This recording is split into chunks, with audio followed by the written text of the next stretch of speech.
Hello, dear listener, and welcome to Late of the Rings, a new podcast dedicated to the Lord of the Rings, the card game. My name's John, and here's my co-host. I haven't thought of anything funny to say about him. Here's Emery. Good afternoon, John. Good afternoon to you, sir. I feel very bad that I didn't think of anything stupid to call you. Never mind. I'm seeing that as a positive. I think you've begrudgingly grown some respect for me over the last couple of weeks. No. just bad planning. Oh, dear. So here we are. Episode 4, we've done it. So, how have you been? Not too bad. I guess we're sort of making a habit of this, but just in case anyone's listening later, we're still in coronavirus lockdown. What have I been doing? Same kind of stuff.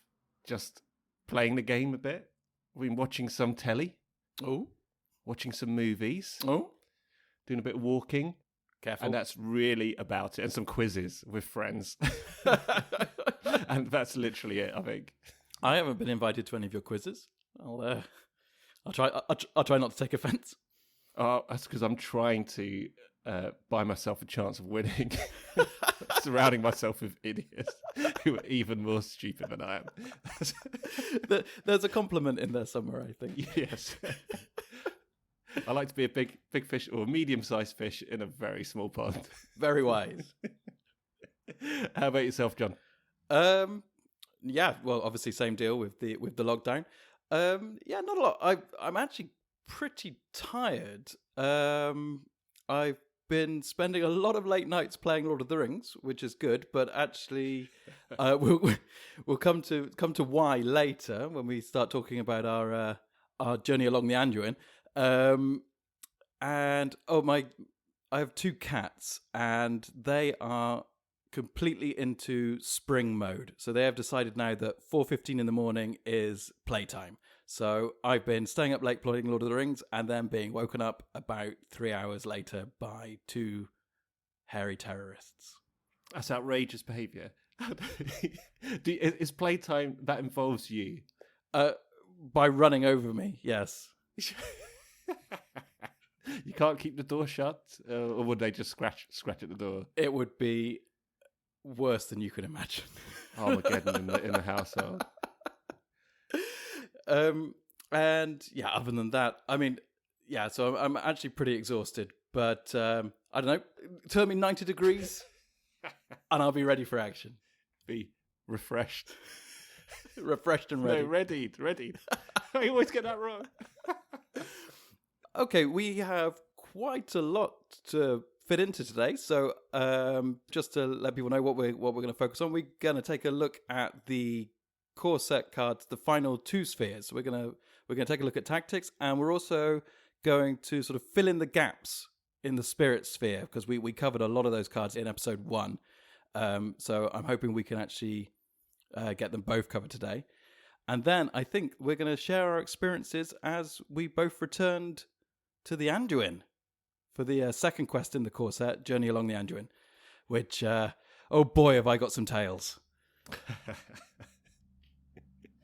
It's a goodie, the Anduin. Oh, what a quest. It's a wonderful quest, but yeah, well, let's not get ahead of ourselves on that one.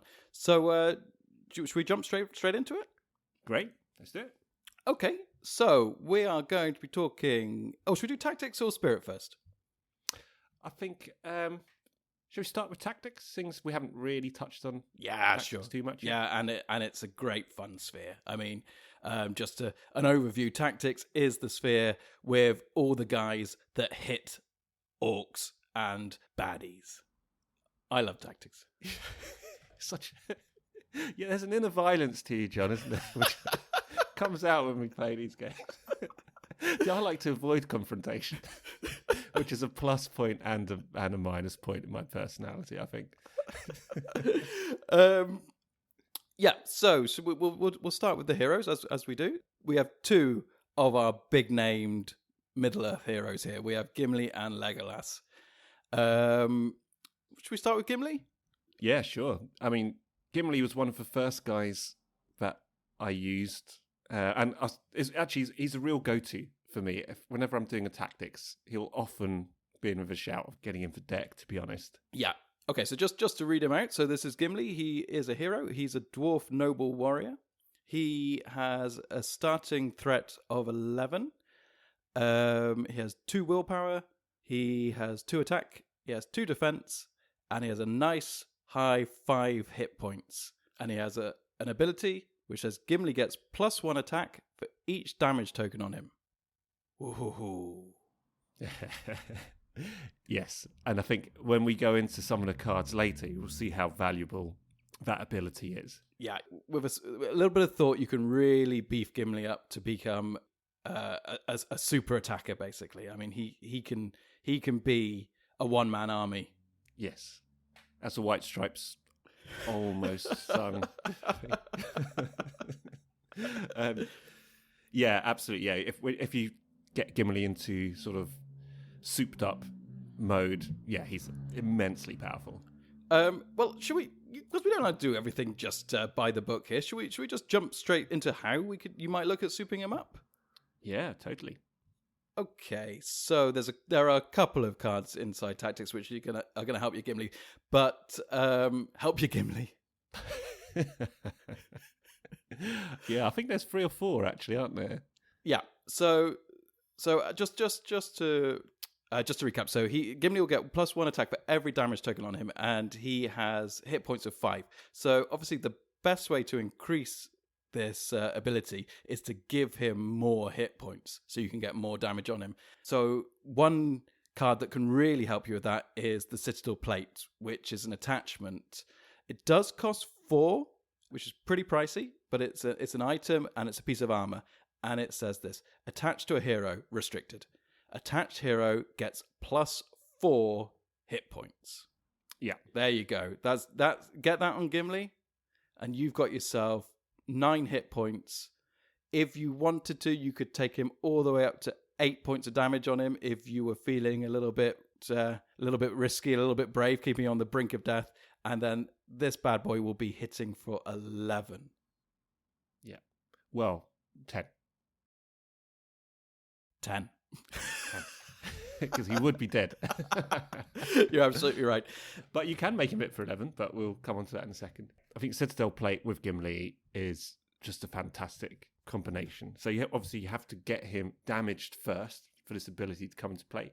But that's not actually too hard to do. An undefended attack or 2 is often a way to do it. Yeah, once he's got the armor on, an undefended attack, whack him right up. Even if you get a nasty shadow card, you can usually survive it, and then the next thing you know, those enemies aren't going to know what hit them. You mentioned that there was another couple of ways to get him some more attacking points. Do you want to? Yeah, sure. So there's a couple more attachments. So weapons to go with his armor. I guess the most powerful one for Gimli is the Dwarven Axe. That costs 2. It's an item, weapon, attached to a hero, restricted. Attached hero gets +1 attack, +2 instead if attached hero is a dwarf, which which Gimli clearly is. So straight away, that's, if you're hitting for 10 because you've got damage and a Citadel Plate on Gimli, and suddenly you're hitting for 12 with a Dwarven Axe as well. So again, immensely powerful. Only costs 2. Yeah. But yeah, I think that's gold dust for Gimli as well. Absolutely. So the Citadel Plate and the Dwarven Axe are both restricted, like you say. But if you could just get those 2 items on Gimli, I mean, you'll need to save up. But once he's there, then you don't even really need to think about having anyone else to attack in your team. Gimli is just going to be able to take out nearly every creature you're going to be faced with, certainly in the core set. Yeah. The other attachment, which isn't as powerful in terms of attacking, but does have a really good ability as well, is the Blade of Gondolin, which costs 1. That's also an item, weapon, attached to a hero, restricted. The attached hero gets +1 attack when attacking an orc. So that's all it does for you in terms of attacking. So it has to be an orc enemy, and you only get +1. But it's also got a response, which is after attached hero attacks and destroys an enemy, place 1 progress token on the current quest.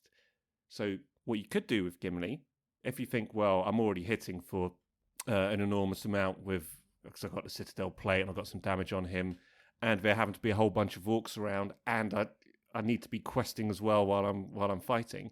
This is actually a pretty neat way of just getting some additional progress tokens on the quest. Obviously, that's also very useful for other heroes too. Yeah, exactly. You read my mind there, because yes, that would work with Gimli, but I think the Blade of Gondolin is particularly suited for Gimli's soon-to-be best friend, a certain elf of the name of Legolas. So jumping back to the heroes, and then we'll jump back to the Blade of Gondolin. We have Legolas. He has a threat of 9, starting threat of 9. He has willpower for 1. He hits for 3, which is very nice indeed. He only has 1 defense, and he has a nice average 4 hit points. He's a noble sylvan warrior. He has ranged, so if you're playing 2 players, he can fight across the table. I guess that's his bow and arrow for you. And he has a response. After Legolas participates in an attack that destroys an enemy, place 2 progress tokens on the current quest. Now, we did mention this last week, because I think Legolas was featured in the FAQ of the week. So we did already discuss, I can't remember what specifically we were discussing about the...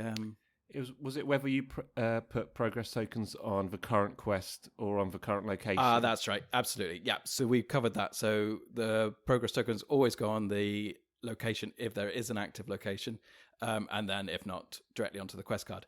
So Legolas is hugely useful if you are playing a tactics deck and you don't have much in the way of questing ability. So let's say you're not playing with a tactics spirit, for instance. If you have particularly fighty quests, you can use Legolas's ability to great aplomb to take out enemies and still make progression.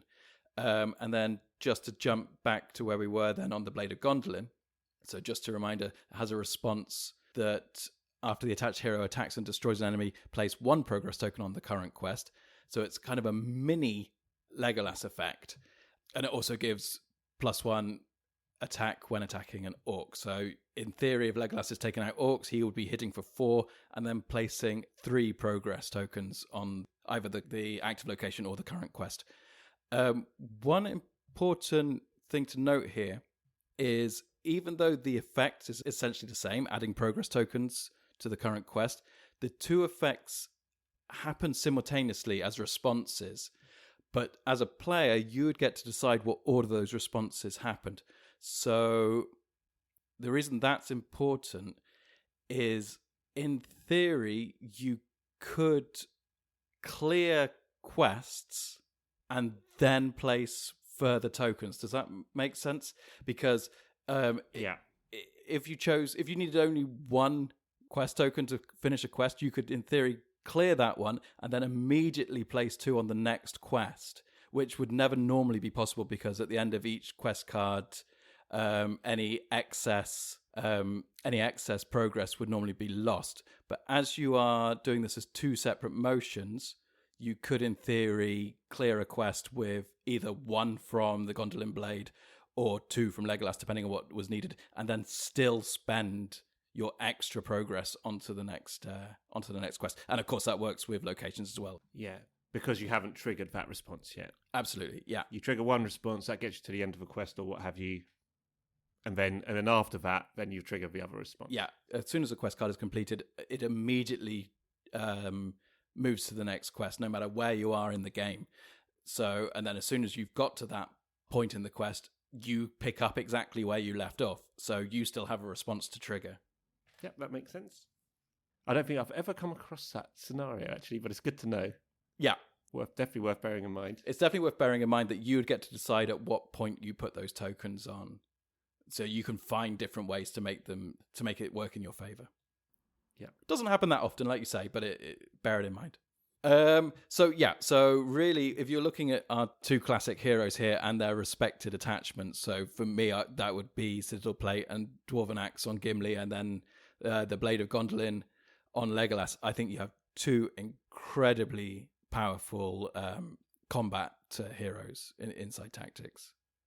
But you do need to get the resources together to get all this on, because, I mean, Citadel Plate costing 4 is certainly not a walk in the park. You need to be saving up for 2 rounds, and only be getting that on there and not doing anything else, and that can be that is not always possible.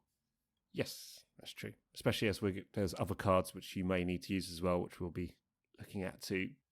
Okay, so the third hero is another dwarf.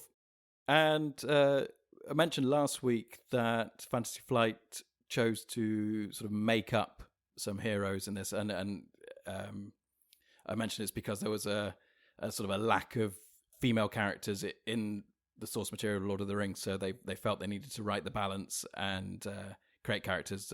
Beravor, I think it was we were talking about. Now, there aren't a distinct lack of named dwarf characters in Lord of the Rings, yet Fantasy Flight have made one up. And it is... I didn't know. It was such a convincing name. Yeah, well, I thought that was just one of the dwarfs that was mentioned.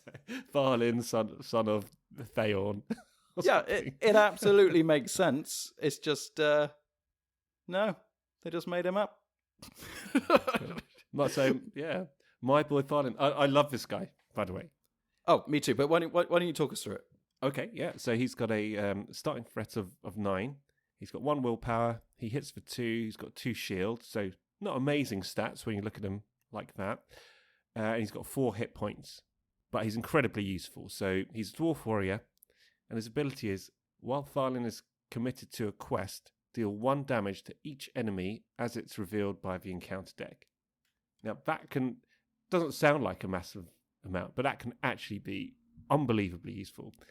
There's a couple of enemies out there who've only got 1 hit point, takes them out straight away without them being able to do anything negative to you at all. And, of course, 1 damage can actually make the world of difference once you start engaging some of these guys. And Thalin actually has played a big part in my experience of Journey Along the Anduin as well, which we'll come on to later. Yeah, I think I should have heeded your advice and taken Thalin along with me down the river, because oh boy, no, I'm laughing. I know what's coming. Anyway, but no, he's incredibly powerful, and you touched on it there that he can take out enemies before they do anything bad to you, and I think, and you're right, and I think there's one thing worth pointing out, that certain 1 hit point enemies have the surge keyword on it. And Thalin's ability actually kicks in before the surge can trigger. So those guys are killed before they even get a chance to surge. So that can be incredibly useful. This was quite some debate, actually, because surge and other keywords such as that are said to trigger before any other when revealed effects or anything like that from the encounter deck. There's been lots of discussion about why Thalin would actually affect that before surge would trigger. And I think, if memory serves, it's all to do with the fact that it says that it deals 1 damage to each enemy as it is revealed by the encounter deck, not when they're revealed. So they don't get a chance to even land in your staging area. As it's revealed, it's gone.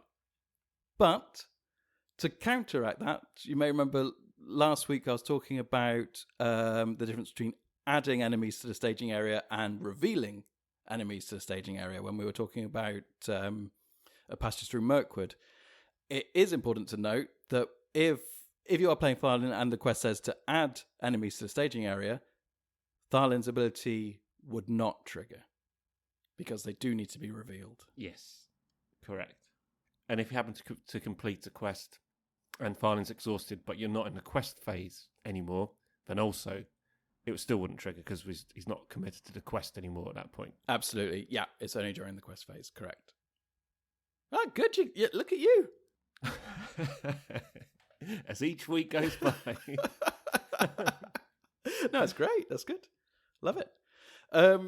Okay, so actually, 3 very strong heroes. Actually, I really like them all.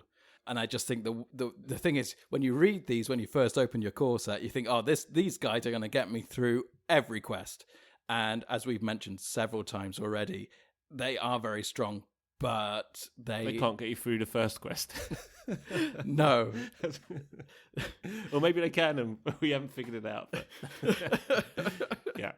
yeah, they are incredibly powerful, but they do need some backup from the other spheres for sure. Okay, so should we look at some of the allies which are joining these heroes on their quest? Yeah. Did we touch on the Gondorian spearman before? Yeah, I think we mentioned him right back in episode 1 about some of our favorite Oh yes. favorite initial cards, but let's quickly mention him one more time.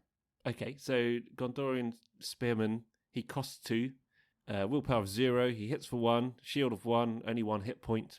He's Gondor warrior, he's sentinel, and his response is after Gondorian spearman is declared as a defender, deal 1 damage to the attacking enemy. So this can be actually incredibly useful. So what I found with this guy is there are so many different sort of situations you can talk about here. Sometimes you just want to declare him as a defender, get 1 additional damage onto somebody who's attacking you because you know that you're gonna need that 1 additional damage to get rid of that guy on that particular go. Or sometimes he's only got 1 damage left. 1 hit point will kill him. And in those scenarios, Gondorian Spearman is fantastic because as soon as you declare him defender, the attacker dies and the Gondorian Spearman is still alive. So he can be extremely useful in those kind of scenarios, especially combined with someone like Tharlin, who's already done 1 bit of damage.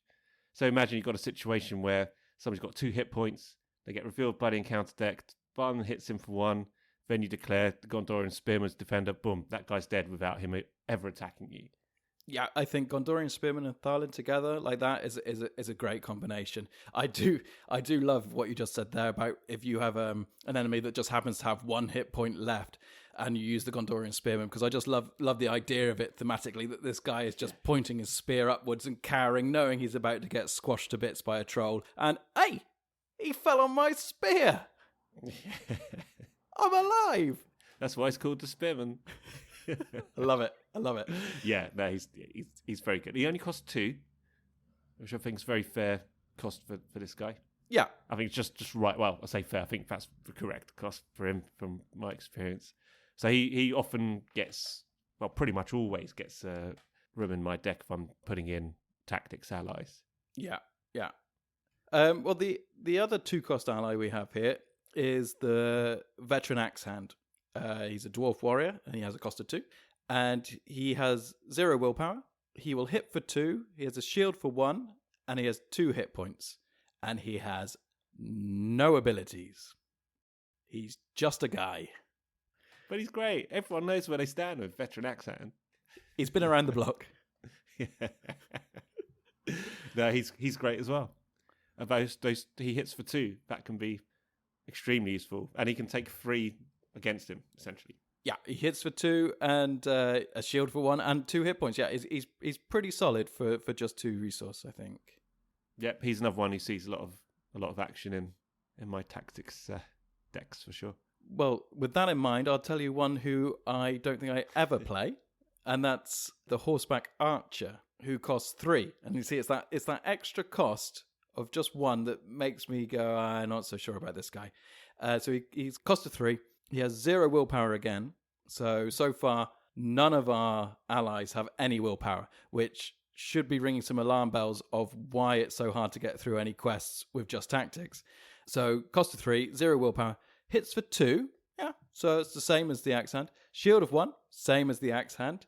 2 hit points, same as the axe hand. But costs 3. And so you go, well, he must have some pretty amazing abilities then. No. He's a Rowan archer and he has ranged. So if you're playing 2-player, sure, he can help you out. Or rather, he can help out your co-player. But I just don't see where the extra cost comes in. It's too expensive. I think it's exactly for that, isn't it? So if you are playing 2-player, as you said, these guys aren't particularly great at questing. So if you've got a spirit deck where you've got some... Aren't particularly great.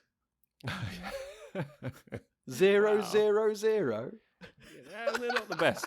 They're not the best. But the spirit guys, on the other hand, in general, are good at questing but aren't great at fighting.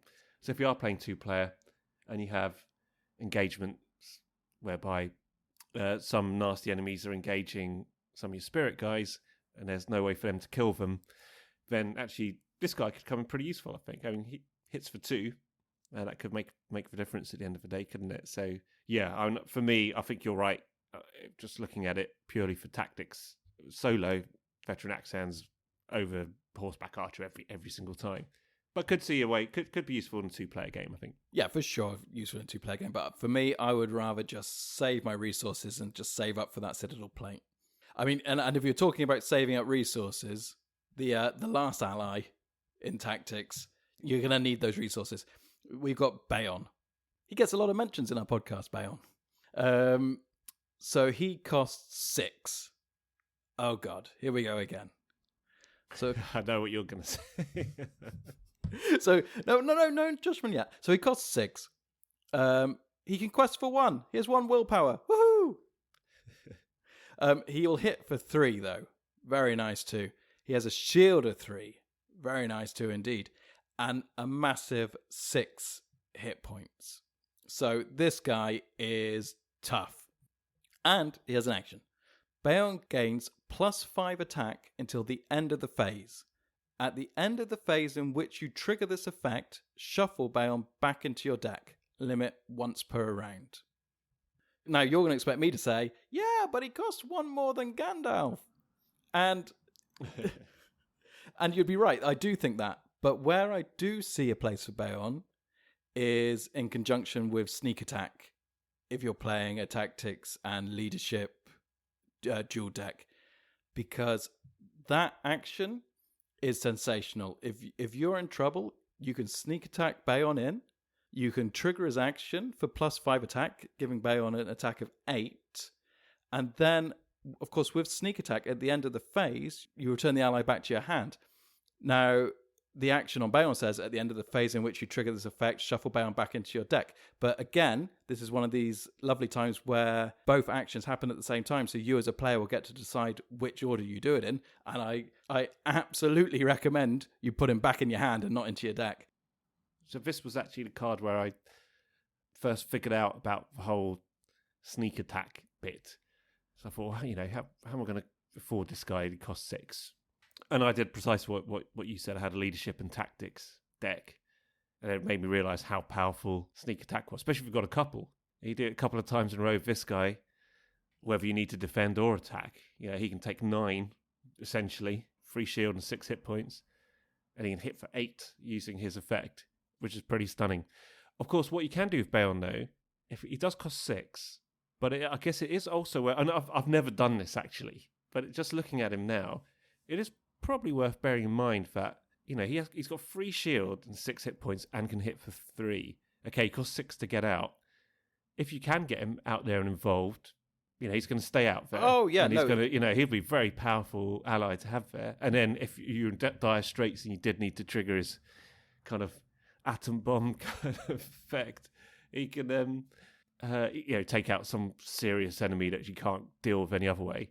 I think, incredibly useful, and you might see him again. Yeah, for sure. I mean, if you can afford him, he is good. Yeah, so you didn't expect me to say that, did you? Maybe it's only when I'll tell you why. Because if he costs 5, you wouldn't have any time for him. Not at all, no. Because it's an odd number. No, it's just a Gandalf 6 is number. okay. Just a Gandalf number. That is Bas Gandalf there. Nothing else is allowed to cost 5. No. Apart from Gandalf. No, I like Bayon a lot, but he is expensive, and yeah, it's tricky because despite his overrated hospitality. Yeah, indeed. But yeah, if you could get him out either with sneak attack or with saving your pennies, he is incredibly good. Okay, well, we have been dotting around a little bit, so we have all the events to go through, and we have one more attachment. Should we just jump to the last attachment? Yeah, sure. Okay, so that's the Horn of Gondor, which is a unique attachment. So, as we've mentioned before, that means only one of these can exist on the table at any one time. It only costs 1, and it's an item and it's an artifact. And it states, attached to a hero, restricted. And it has a response. After a character leaves play... no. Now, this has been errated. So I'm reading this out. It says, after a character leaves play, add 1 resource to the attached hero's pool. Now, that's what the original card said. It actually now says, after a character is destroyed, add 1 resource to the attach heroes pool. So, well, either way, this is very good way of generating resource inside a sphere which doesn't generate much resource at all. But you can imagine before it was errated, you could sort of cheat it a little bit with sneak attack. When people were popping in and out, you were just generating resource, which I do not think is what the Horn of Gondor was designed to do. I mean, it sounds like a little bit of abuse of the Horn, if you ask me.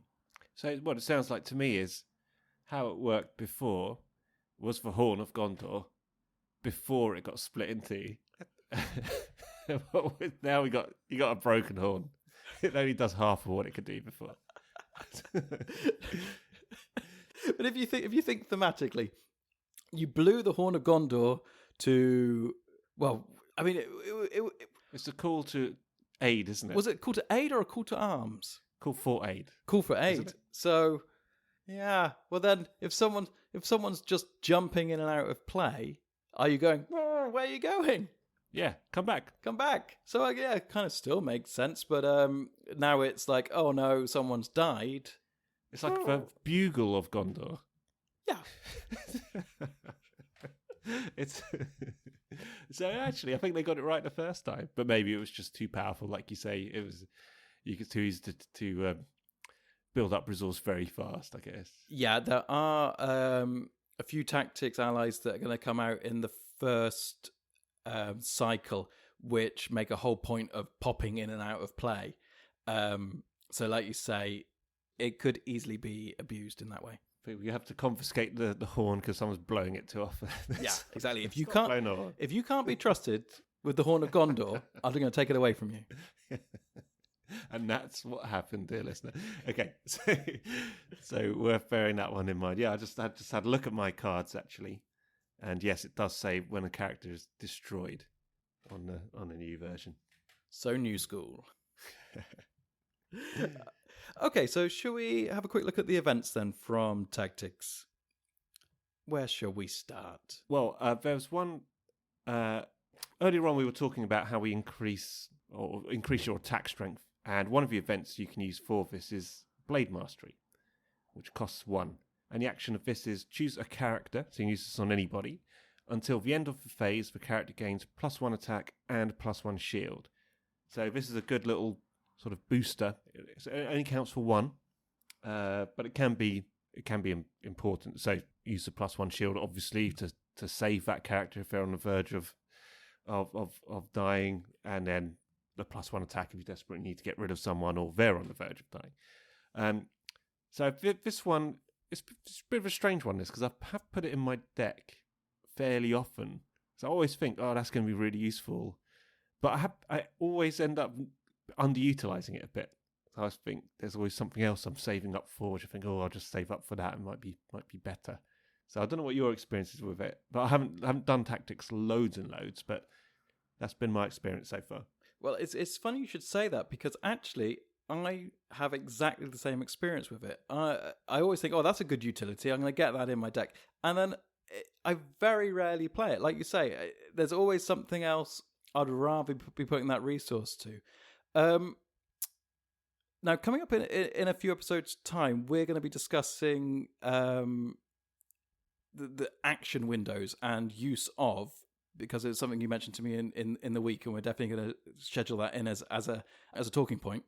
But with that in mind, I started looking into all the different action windows which are in the official rules. An interesting one I found is after revealing shadow cards, you can perform actions before placing the damage on your defender. And that got me thinking about what uses I could find for that.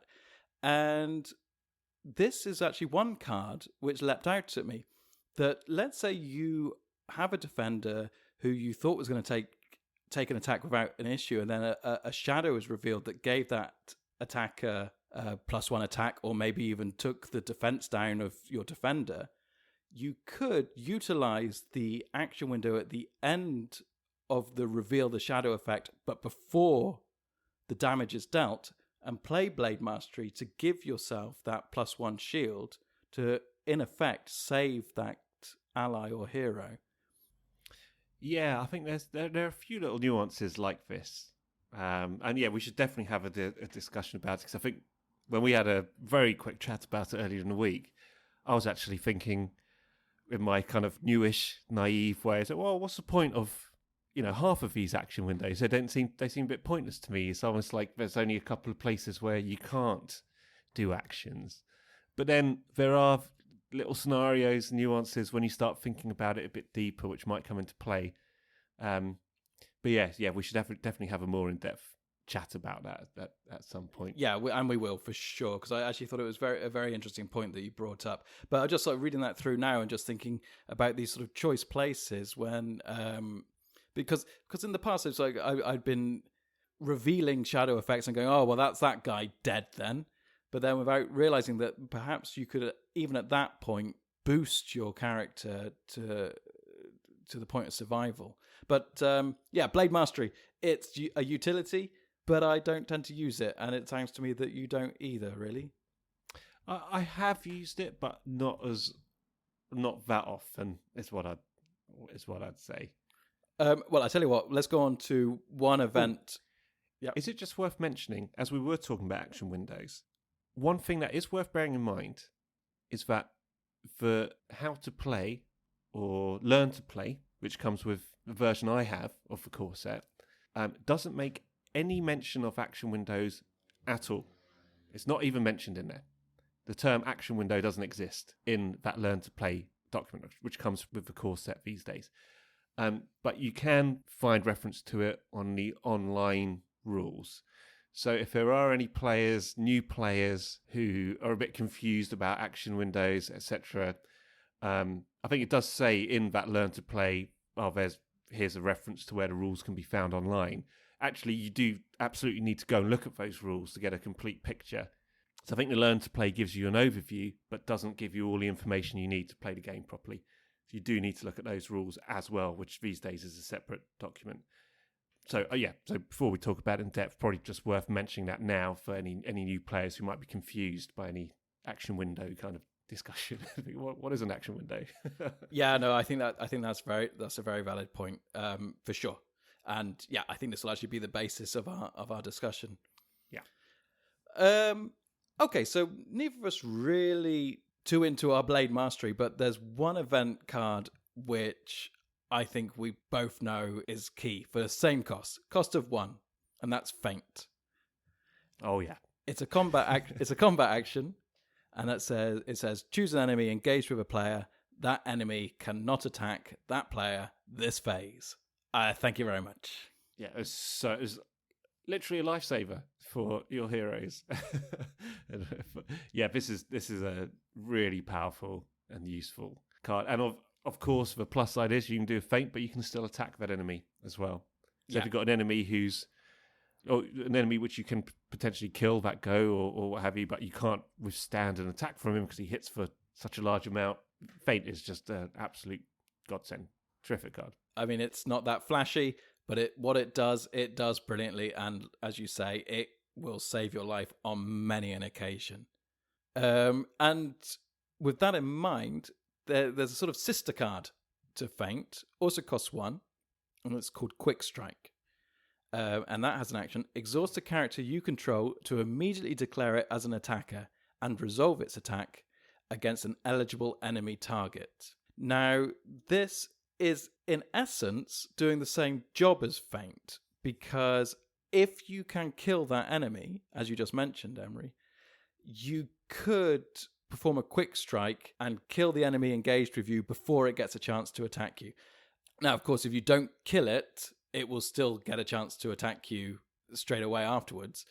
But one important thing to note on quick strike is that it's an action, whilst feint is a combat action. So feint you have to do during the combat phase, but quick strike you can do at any time during the round. So there's another new one for me.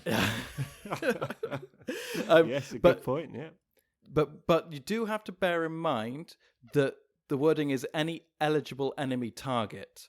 So although you could perform a quick strike at any time, The target would engaged with you. The target you'd have to be engaged with, at that point. Or you have an ability to attack somebody in the staging area or whatever. Absolutely, yeah. That's I think we mentioned Quick Strike with Dune here a couple of episodes back, and that would mean that you would be able to, for instance, use Dune here to attack in the staging area at any point because Dune here's ability is constant.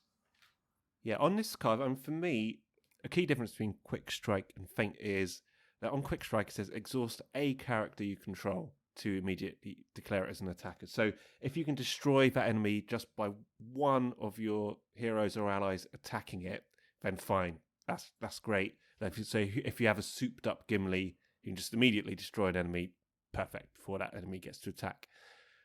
Feint can be used for particularly nasty enemies, or if you need to gang up a bunch of people to destroy that enemy, then you're going to want Feint instead. Otherwise, that enemy's still going to be able to attack, obviously. Yeah, I think that's a very good point. Another good thing about Quick Strike not having to be used during combat, you could. Does that work? Well, no, it doesn't really work. No, I was going to say you could use it with Legolas to get past a quest before you even get to combat. Yeah. Yeah, that works. No, you could, yeah, so, absolutely. No, and then you can quest on a new you can when you commit to the quest, that'll count towards the new objective. Absolutely. So so you could use Quick Strike to. So let's say you've been in combat and then you've readied everyone in the refresh stage, and then you draw Quick Strike in the next round, and you only have 2 progress to go on the current quest, and you're already engaged with an enemy that you could destroy with Legolas. You could play Quick Strike immediately. Legolas could destroy that enemy even before you start staging, and then that would put the progress tokens onto that current quest and move you directly onto the next quest card, or even win you the game.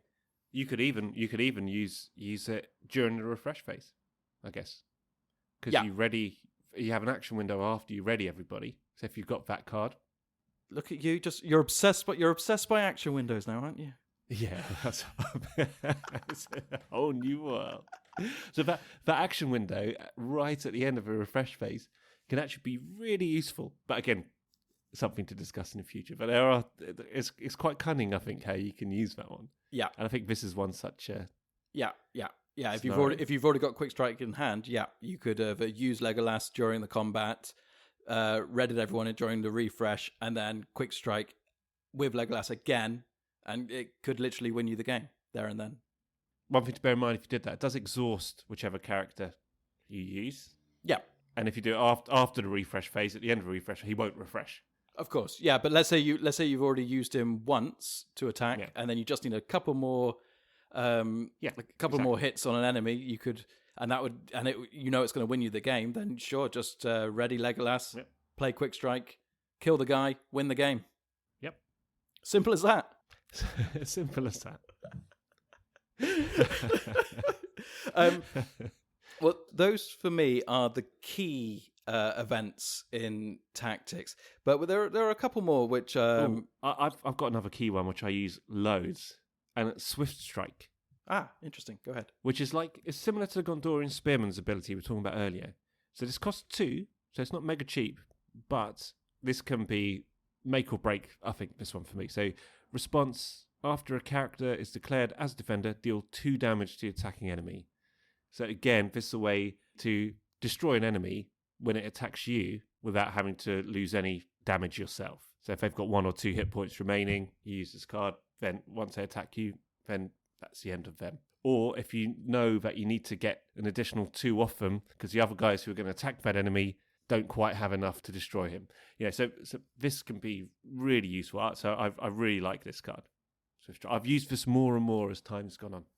Yeah, I used to play Swift Strike a lot when I first had the game, and I think it fell out of favour with me a bit. And I think mostly because of the cost. I mean, you may say it's only 2, but 2 cost events is actually quite high, for a card which is it's you just play it once and it's gone. Oh yeah, I was saying it's not cheap. Yeah, it's not a cheap one. No. If it was 1, it's a real no-brainer kind of card. Oh yeah, for sure. Okay, then there are 3 more events, and I must admit I'm not really fond of any of them. Let's go for the cheapest first. So, cost of 0. I mean, I like the price. It's Stand Together. This is the card I understand the least Oh, in the game. It's confused me so many times. Understand Together. Yes. Misunderstand together for me. Okay, so It's free. a cost of 0. Action. Choose a player. That player may declare any number of his eligible characters as defenders against each enemy attacking him this phase. So, what don't you understand? Okay, so you choose a player. So I'm playing one player. So it's me. Okay, that player may declare any number of his eligible characters as defenders against each enemy attacking him in this phase. I mean, I find that wording really confusing. So If you took away the word each and replaced it with an, would it make more sense to you? yes, Yeah. So but even then, it doesn't quite. And what do? Do you add up everyone's shield together? yeah. So it's basically And then who gets the damage? uh, Everybody or one person? that's a good point. Yes, but I just don't understand this card. And to be fair, I haven't taken the time to really look it up online either. So it's my own fault. Ideally, if you're defending with lots of characters, there will be no damage to be dealt. But I would imagine the damage would just go on one character. Although maybe you could spread it. Can you maybe choose? you could spread it out. We'll look this up afterwards. But I must admit, I don't play this card at all because Well, it could be useful on the quests we're about to look at, without revealing too much more about that. If you catch my drift. Yeah, I do. I mean, the thing is, I normally don't have that many characters available to defend anyway. That's true. That's a good point. So I don't often have spares where I'll just go, I'll just put him in as a defender as well. So I think it's just such sort of a niche use that it doesn't find a place into my decks. But the replacing the word each with an was just to make the wording a bit nicer. But basically, this is saying that during this phase, you could do this multiple times. So let's say you had 6 characters out, you could use 2 of them to defend against this enemy, another 2 against this other enemy, and the last 2 against that final enemy. So yeah. But again, when's that going to happen? Yeah. You still seem confused. No, I'm just thinking through when that could happen. I think there are scenarios, but again, I think now I'm kind of a bit more clear on exactly what that card means. But I still need to find out what happens about damage. I'm going to look it up right now. Okay. And has this been errated, this one? I don't think so. Okay, yeah. No, I've got it here. It is mentioned in the FAQ as a rules clarification. Rule clarification 1.04, if you are interested. Damage and multiple defenders. It states, if a player uses card effects to declare multiple defenders against a single enemy attack, the defending player must assign all damage from that attack to a single defending character. So you can't spread the damage out. Right. So you just choose the character and they get all of the damage. Yeah. Okay. Yeah.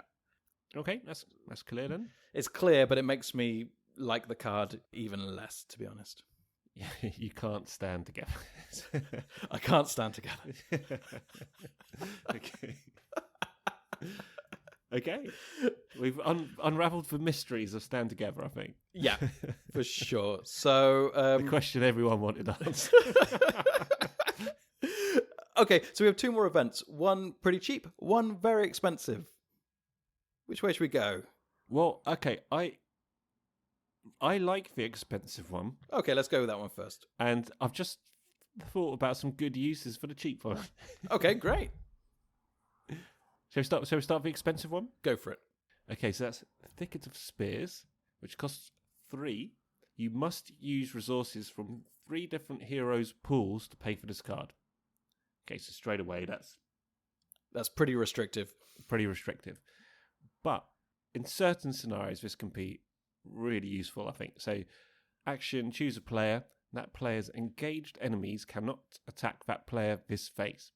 Yeah, so it's a super feint. It's a super feint. And if you're engaged with a bunch of enemies who you just think you're overwhelmed with enemies for whatever reason, this is a way to say, right, okay, we're going to have one round whereby they're not going to attack me at all, but I can attack them. So it's a way to even things up or get the advantage in a battle situation where you're a bit sort of outnumbered or overwhelmed or what have you. Or you've run out of feints. Yeah, you've run out of feints and you're incredibly rich. But yeah. also, yeah. But also, don't you think this is a little harsh putting this in the core set where, and correct me if I'm wrong, there is no way of spending a resource out of sphere? And what I mean by that is that at this current stage, there's no way for a leadership hero, for instance, to pay for a tactics event. So in order to use resources from 3 different heroes' pools, you're going to need to be doing this with a pure tactics deck. Okay, so I've been cheating on this one as well. Ah. Lucky I haven't used it too much, but it has been a couple of times. See, I thought that the card... Okay, so again, it's a bit confusing. Or maybe it isn't confusing. Maybe I've just read it with an optimistic light. See, I thought... Because what it says you must use resources from 3 different heroes' pools to pay for this card. Correct. Right? But it's a tactics card. Correct. So the way I viewed this is you got to have a tactics hero to play it. Yeah. Yeah.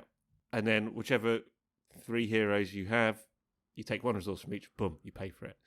What I didn't think was... Good God, no. Go carry on.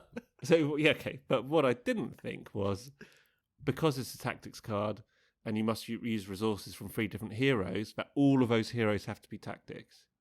Otherwise, it does seem a bit useless, because how many quests are you really going to have where you've got 3 tactics heroes and no one else? Or a way of paying out of sphere, which does come later. Yes. But to have this in the core set, I think is... Oh, that's why you're saying to have it in the core set, because of the things we'll come across later. It's so restrictive. And is that correct? Do they all have to? They all have to be able to pay for tactics? Yeah, sure, of course. Because let's say you're paying for a tactics ally, and an ally costs 2, and you've got 1 resource on Gimli and 1 resource on Legolas. You would pay for that quite happily, but you would never pay for that tactics ally with 1 resource from Aragorn and 1 from Legolas. Yeah, of course. Yeah. So it's the same deal. Yeah, fair enough. So yeah, rubbish. Okay, that's Thicket of Spears. But if you haven't got a Thicket of Spears, maybe you've got a Rain of Arrows. Are these the official collective nouns for arrows and spears? I thought it was a... I'm trying to think of what it could be. What could it be? What could a collective noun for spears be? A spiky of spears. I don't know. Okay, so Rain of Arrows. It's a cost of 1, and it says, exhaust a character you control with the ranged keyword to choose a player. Deal 1 damage to each enemy engaged with that player. So suddenly I'm thinking the horseback archer seems a bit more useful than previously thought. Yeah. Yeah. But then... I mean, that's going to cost you 3 to get a horseback archer out. Well, it's going to cost you 4, isn't it? And then another 1 to use this each time you want to use it. But you could use it up to 3 times in a game, potentially, or more potentially, to do 1 damage to each enemy. I mean, that's useful. And you can do that at any point. Yeah, but 1 damage, I mean, it's barely... It's tickling them, most of these enemies. It should be I don't know. I mean, a tickle of arrows. They all count. That's one thing I think I've learned in this game. Is you look at something, you think, oh, it does 1 damage or whatever. But actually, it can make all the difference, and things can start to add up very quickly, depending on the situation. And this is something that damages for 1. it damages every enemy engaged with you. Yeah. Imagine if you had a thicket of spears and a couple of these rain of arrows. you could get rid of them. Yeah, you had a thicket of spears, a couple of these rain of arrows, and you were playing the Emery rules of pay from it from the bank. I'm thinking, you've got Gimli, Aragorn, and Tharlin. Tharlin's done his only 1 damage to each one as he comes out, a measly 1. This does another measly 1. Before you know it, you've got rid of a bunch of these guys. I don't know. I'd have to see how that pans out in the real world. Be my guest, but for me, Rain of Arrows is staying firmly in the binder. Okay, that's tactics. I mean, I love the tactics sphere. It's great fun. But I must say, mostly it's the heroes in the core set, and then a few choice attachments and a couple of choice events. It does have a few dud cards, in my opinion, but in general, I think it's a great sphere. It's probably, lore is definitely still the one I've used for least, but I'm getting more into that. I think tactics is, I see it as the whole fighting bit as a means to an end, rather than the main part of the game. Fighting for me is something which you have to do because of other people's aggression. You just have to get involved to get you to the end of the quest. Well, I think that's fair enough. And with that in mind, then, shall we jump to the spirit sphere and just sort of polish off the cards that we didn't mention back in episode 1, which is the other side of this coin, which is very much the questing side of the game. Yeah. So, which is so far for somebody who's just been playing 2 or 3 months like me.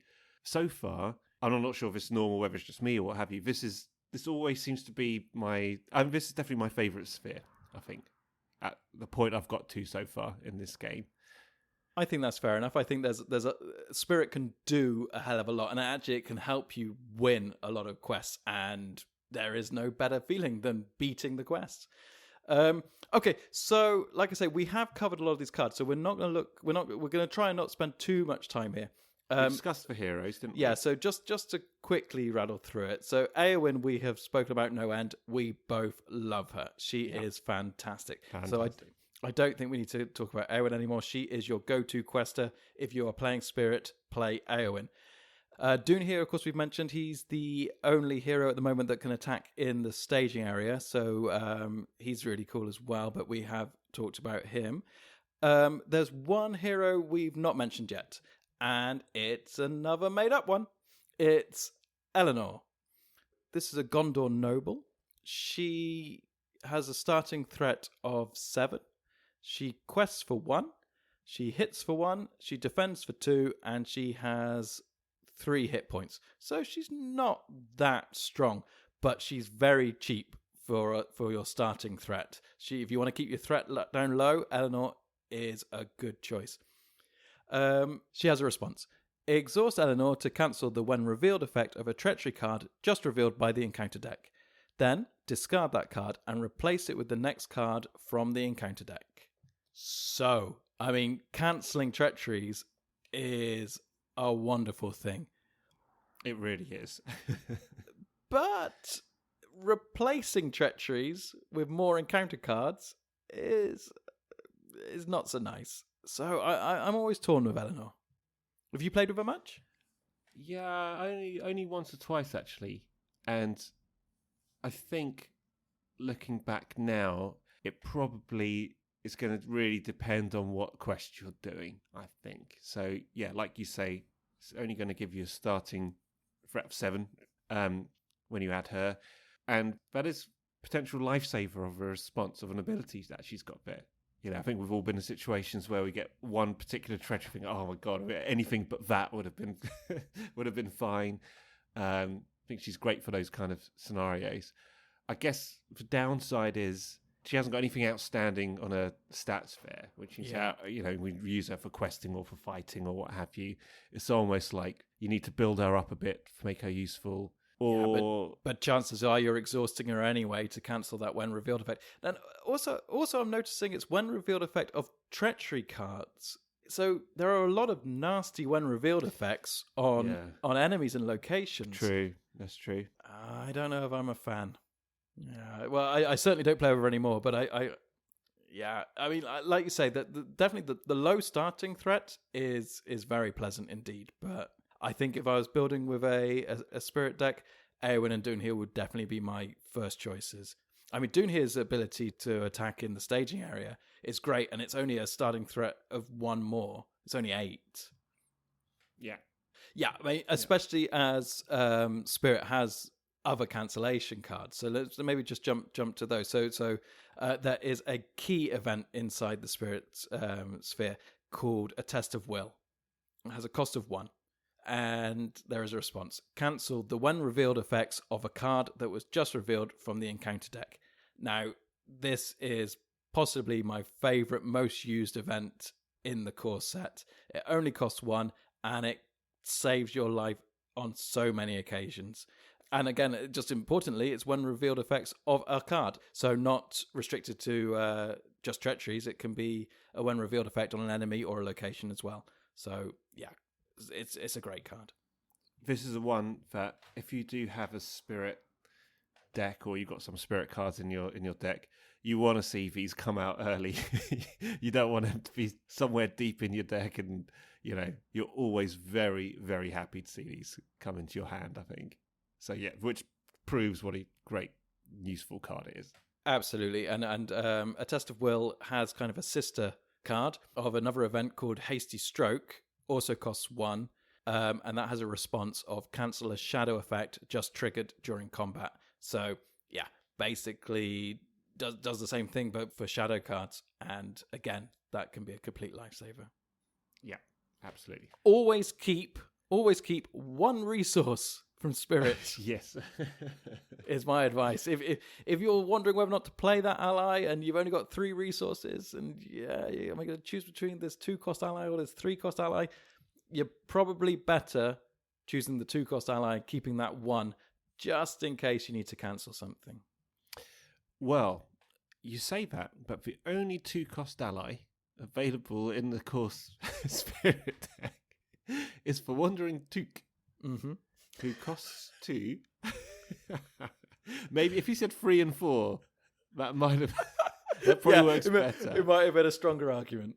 So the one that costs 3 is Valorian Guide. One that costs 4 is Northern Tracker. We discussed them both, I think, in depth, didn't we? In episode 1, I think they're both of our favourite allies right there. Fantastic. Absolutely. But the Wandering Took costs 2. He's got 1 willpower. He hits for 1. He's got a defense of 1, and he's got 2 hit points.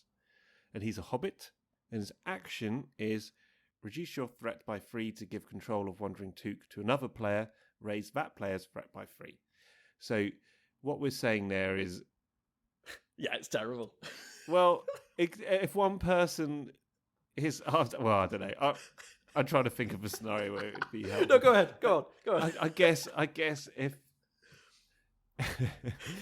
Fool of a Took, right? This is he trundles along and your threat goes up. You get rid of him, your threat goes down. That's what it is. Get out of my sight. Go over there. Go see that guy. I mean, thematically he's great. You've got the Wandering Took with you. He's knocking over things. He's drawing He's looking in the you. Palantir. He's looking in the Palantir when you specifically told him not to. That's what he's doing. Oh my word! Yeah. I guess if you're about to, if you've got 48 and your playing partner's got 32, you might want to use him, but I don't know. What I would give him, trying to look on the positives, what I would give him is that he's got all right stats for a 2-cost ally. He'll do a bit of everything. He'll quest for you, he'll fight for you, he'll defend for you, and he might even survive with 2 hit points. Yeah. He's the only one close to any kind of fodder in the sphere, isn't he? Yes, absolutely. Yeah. Yeah. A cheap ally to get out. Yeah, and may survive. But to be honest, I think I can count on fingers of one hand the amount of times I've put Wandering Took in a deck. Yeah, he doesn't see any action with me. So that's Wandering Took. He's wandered off. Okay, so let's have a quick look at some of the other events that we haven't previously mentioned. We have one quite expensive thing. One thing we should reiterate, because it's back in episode 1 that we mentioned this, that the Spirit Sphere is good, but there are some pretty pricey cards in here. I mean, we mentioned the Northern Tracker and the Lorien Guide, who are both incredible allies, but they do cost 4 and 3 respectively, so they're pretty pricey. And this event is also on the expensive side, so it's a cost of 3, and it is the Galadriel's Greeting. Love this. Yeah, it's a great card. It has an action. Reduce one player's threat by 6 or reduce each player's threat by 2. Yeah, this can be a lifesaver. And even though it does cost 3, which, like I say, it does seem quite expensive, chances are you're not going to need to play this until later in your game. So there is a high chance that you've got the resources sort of stocked up. Or you're thinking near the beginning to stop engagements, aren't you? Yeah. I'm not sure. Let's pick that up later, shall we? Yeah, see, that's me. I'm reactionary. Once it's all you're all planning ahead. I'm like, oh, this has happened. Maybe we make a good team. No, but the Galadriel's Greeting is a very nice card indeed, I think. And although we do primarily play solo, its ability to reduce each player's threat by 2 can also be very powerful, especially if you're getting into playing 3 or 4 player games. Then that becomes insanely powerful.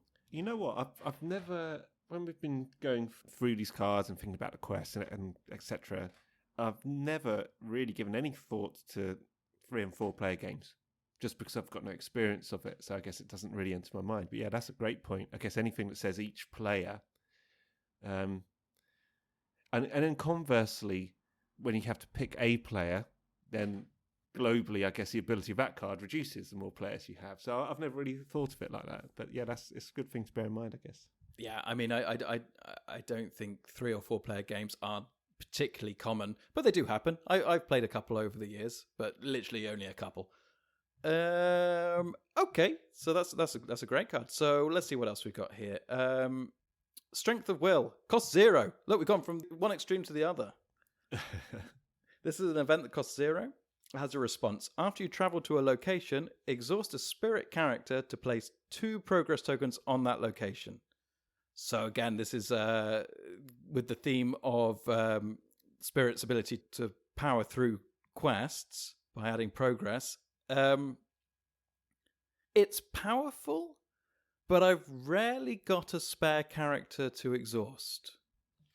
I think it's, if you've got I think this one is all about planning and being confident of being able to quest through something. So if you're in a situation where you've got a location in the staging area, you're going to travel there and you think it only needs 1 or 2 to get through, or you know that on the next go you're going to quest with Lorien Guide, you're going to complete it straight away, whatever, then I think it could be useful. But what I found with this one, again, is I've put it in my hand a fair few times and I've very rarely used it. Because generally, if you've got spirit guys, you're questing with them, and they're going to quest for either going to quest for more than 1, 2 or more anyway, or they've got other abilities which are going to add progress tokens to cards. I mean, yeah, maybe it's a good one for Wandering Took. Yeah, exactly. Wandering Took. Well, all of these allies quest for only 1, actually, the spirit allies. So you could exhaust and get 2 progress. Yeah,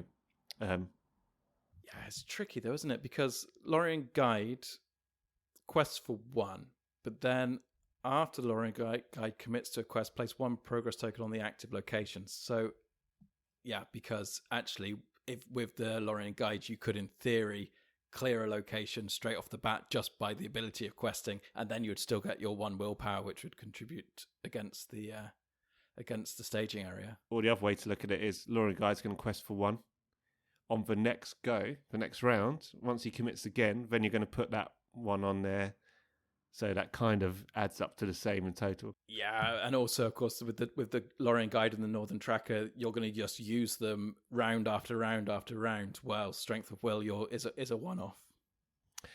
Northern Tracker, once in a while, I'll get Northern Tracker involved in defending.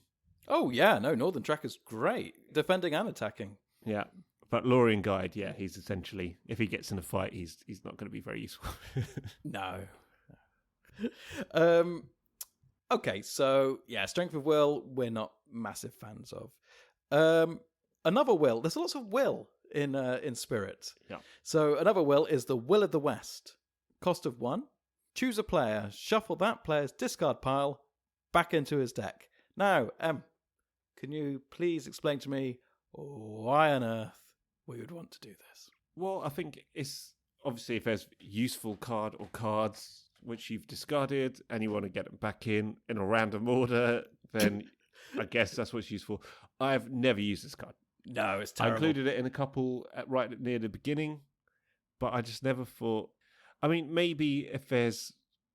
I don't know, a situation where one player desperately needs one particular card or whatever back in their hand. You're feeling pretty lucky. Yeah, and then you got at least 50.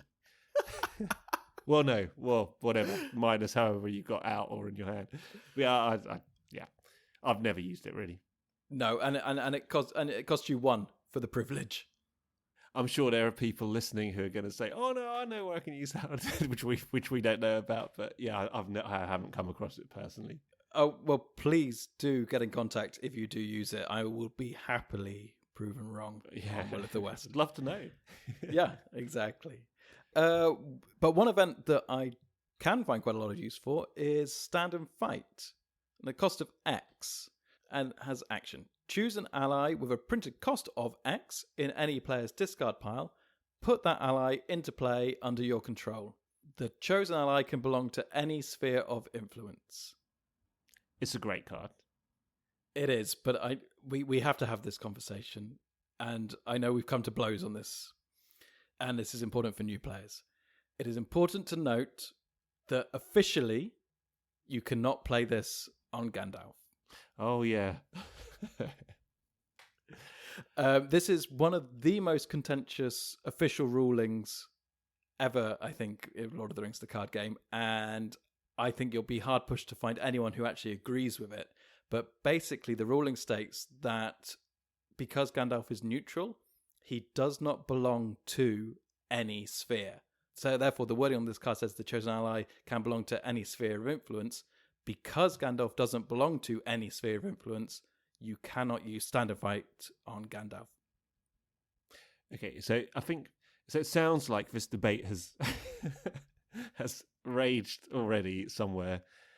I mean, the way I look at that is there's no way when they designed this they originally thought, right, we'll get this to apply to all the characters apart from Gandalf. Otherwise, they would have just made it much clearer. I think they just saw it and thought, well, it'll be more of a challenge if we don't have it for Gandalf. But that's fine. If that's what the ruling is, fine. You can't use it with Gandalf. Okay. Yeah. I mean, that's the ruling. But I think it's also important to note that a neutral card doesn't belong to a sphere of influence because that will come up later with other cards. But specifically with this one, it does seem a little bonkers. Yeah. But that aside, it is still a very powerful card. Oh, this is a great card. Yeah. Yeah, the ability to bring back an ally from the dead, terrific. Yeah, and bearing in mind, you can use any action window. Yes. So if you need to bring somebody back for a fight, fine. If they just got killed off because of something nasty that happened during questing, you can bring them back straight away. So, yeah, this is a really powerful card. Yeah, it's terrific. I love it. And on the theme of bringing cards out of the discard pile back into your hand, another great card is the Dwarven Tomb. Cost of 1. Has an action, return 1 spirit card from the discard pile to your hand. This is, again, really, really useful card. It really is. I mean, going back to A Test of Will and Hasty Stroke, the 2 cards which cancel when revealed effects and shadow effects, respectively, this can be a lifesaver. If you just need to bring one of these cards back and play it straight out again. Just again, make sure you have the resources. There's nothing more frustrating as keeping that one resource back, going, oh, I'll just play the Dwarven Tomb for one, bring back my Test of Will, and I can't afford to play it. Yeah, you need to be planning. You really do react to stuff. Have you done that before? Once or twice. Heat of the moment. I find this useful for as well. The other card I use in conjunction with quite a lot is for Galadrim's Greeting. So you reduce your threat by 6. You can do it on another 6 if it hasn't come up through your deck through natural means. You can bring it back from the dead using the Dwarven Tomb. So yeah, this is a very powerful card. Yeah, it's great. I love it. Okay, there's a couple more events, and they are 2 that I never play. So, where should we start? Let's start with the first one that crops up. So that's a Light in the Dark, which costs 2. And this action is choose an enemy engaged with a player, return that enemy to the staging area. So where could that be useful? Well, I think that could be useful, when, I guess just after engagement checks maybe. Send somebody back to the staging area. Another time it could be useful is if you've just reduced your threat and you've got somebody who's engaged with you, you can send them back to the staging area and then they don't engage you again because your threat is now low enough. So that could be useful. I suppose you could use it in conjunction with Dune here. If you wanted to attack them, if you could kill them with Dune here, you could send the enemy back up, give Dune here that extra attack point, and then kill the enemy. But for the cost of 2, I still think this card is awful. What if you just engage somebody who's really nasty, and you think, I need another round, I need to, I can't afford a fight against this enemy right now. You could spend 2 to send them back. Yeah, but he's just going to come back the next round, most likely. Unless, like you say, unless you've managed to reduce your threat. Yeah, but maybe that, I don't know, you've got Gandalf coming in. Yeah, exactly. You've got Gandalf coming in next time, and you can reduce your threat that way, or, I don't know. I think, I'll be honest with you. Again, I've not really used this one. I'm just thinking of ways that you could use it. Oh, I can see how it could be used, but for the cost of 2, it just seems like a waste of money, and a waste. It's also just taking up space in the deck, which I would rather. Go on. Could another good use of it be if you're playing 2-player, and because of engagement checks, the wrong player ended up with a particularly nasty enemy, which you wanted to kind of be the other way round. You could send somebody back, and then the other player could optionally engage that enemy the next time. So essentially it's a way of getting somebody out of engagement with one player, back into staging, and next time engage with another player. I guess that's another thing that it could offer. Well, yeah, that does work, but for the cost of 2, I mean... Well, if it's going to mean you're saving allies and heroes, it could be, if you've got a nasty enemy engaged with all your spirit guys, which is stopping you questing because you need to not quest to be able to survive that battle or what have you, and then the other people can take them out straight away. Could be useful in that situation. I admire your effort to look deeply into ways that this card could become useful, but I just think for a cost of 2 to have this card in your deck just in case this situation arose, I think is it's not for me. But please be my guest. You're turning the light out on that one. Yeah. Okay, so the final event in Spirit, it's a 5-coster. I've never used this, but I'm just reading it again now. I've kind of just overlooked it ever since the early days, I guess. It could actually be pretty good. It's Fortune or Fate. So this costs 5. That's Gandalf expense, John. Ignore it. And the action is choose a hero in any player's discard pile. Put that card into play under its owner's control. So you've lost a hero. You want to return that hero back into play. I guess the obvious advantage of that is you get back a potentially very powerful hero into your hand, maybe critical to your success. I guess the disadvantage is if you've lost that hero, they've lost all of their resource, they've lost all of their attachments. So you're really starting afresh with that person. I guess Again, it's set me off thinking while we're talking about it. I can imagine. Yeah, this could be very useful. I mean, I guess if you're doing a quest and you keep getting to a point where you're almost doing it, but people are getting killed off right near the end or something, then yeah, maybe you could utilize this and put that in that deck so you can pass that quest or what have you. But I guess in general terms, you're probably not going to be putting this one by default, I guess, in a deck. I guess. Yeah, for me, I mean, this comes back to what I said about Brock Ironfist. I would just rather try and keep my heroes alive than save up 5 and keep Fortune of Fate in my deck just in case. But mentioning that, perhaps we could find a way to get this to work with Brock. If you can be playing this, get yourself a dead dwarf. Brock Ironfist comes in, then play Fortune of Fate. You've essentially got Brock. You've got free Brock. You've got basically playing with 4 heroes then. Yeah. I mean, Brock is not a hero. Doesn't count as a hero, though. Right? Oh, no. Far from it. Far from it.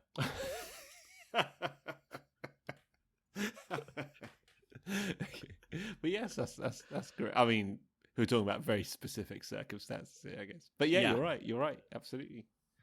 Yeah, it could work, but I'm not putting Fortune of Fate in my... I will take my fate. and this costs a fortune. I'll have a fortune, please. Says John. Yeah, you can keep your fate. I'm keeping the fortune. Yeah. Good luck with your fate. Yeah. It's not fate worse than death. It is death. Okay. Okay, we got three attachments just to quickly go over here. Well, you're talking about 2 of my favourite cards in this whole thing. Oh, fantastic. Well, why don't you go ahead? Okay, so the first one, Favour of the Lady, which costs 2. So you attach it to a hero, any hero, and that hero gets +1 willpower. Simple as that. So you pay 2, and you're going to be questing for an additional 1. If you've got our favourite Eowyn in there, who's already questing for 4 of the time, Favour of the Lady there too, questing for 5 minimum every single time. I mean, just immensely powerful. I really like. Yeah, I love it.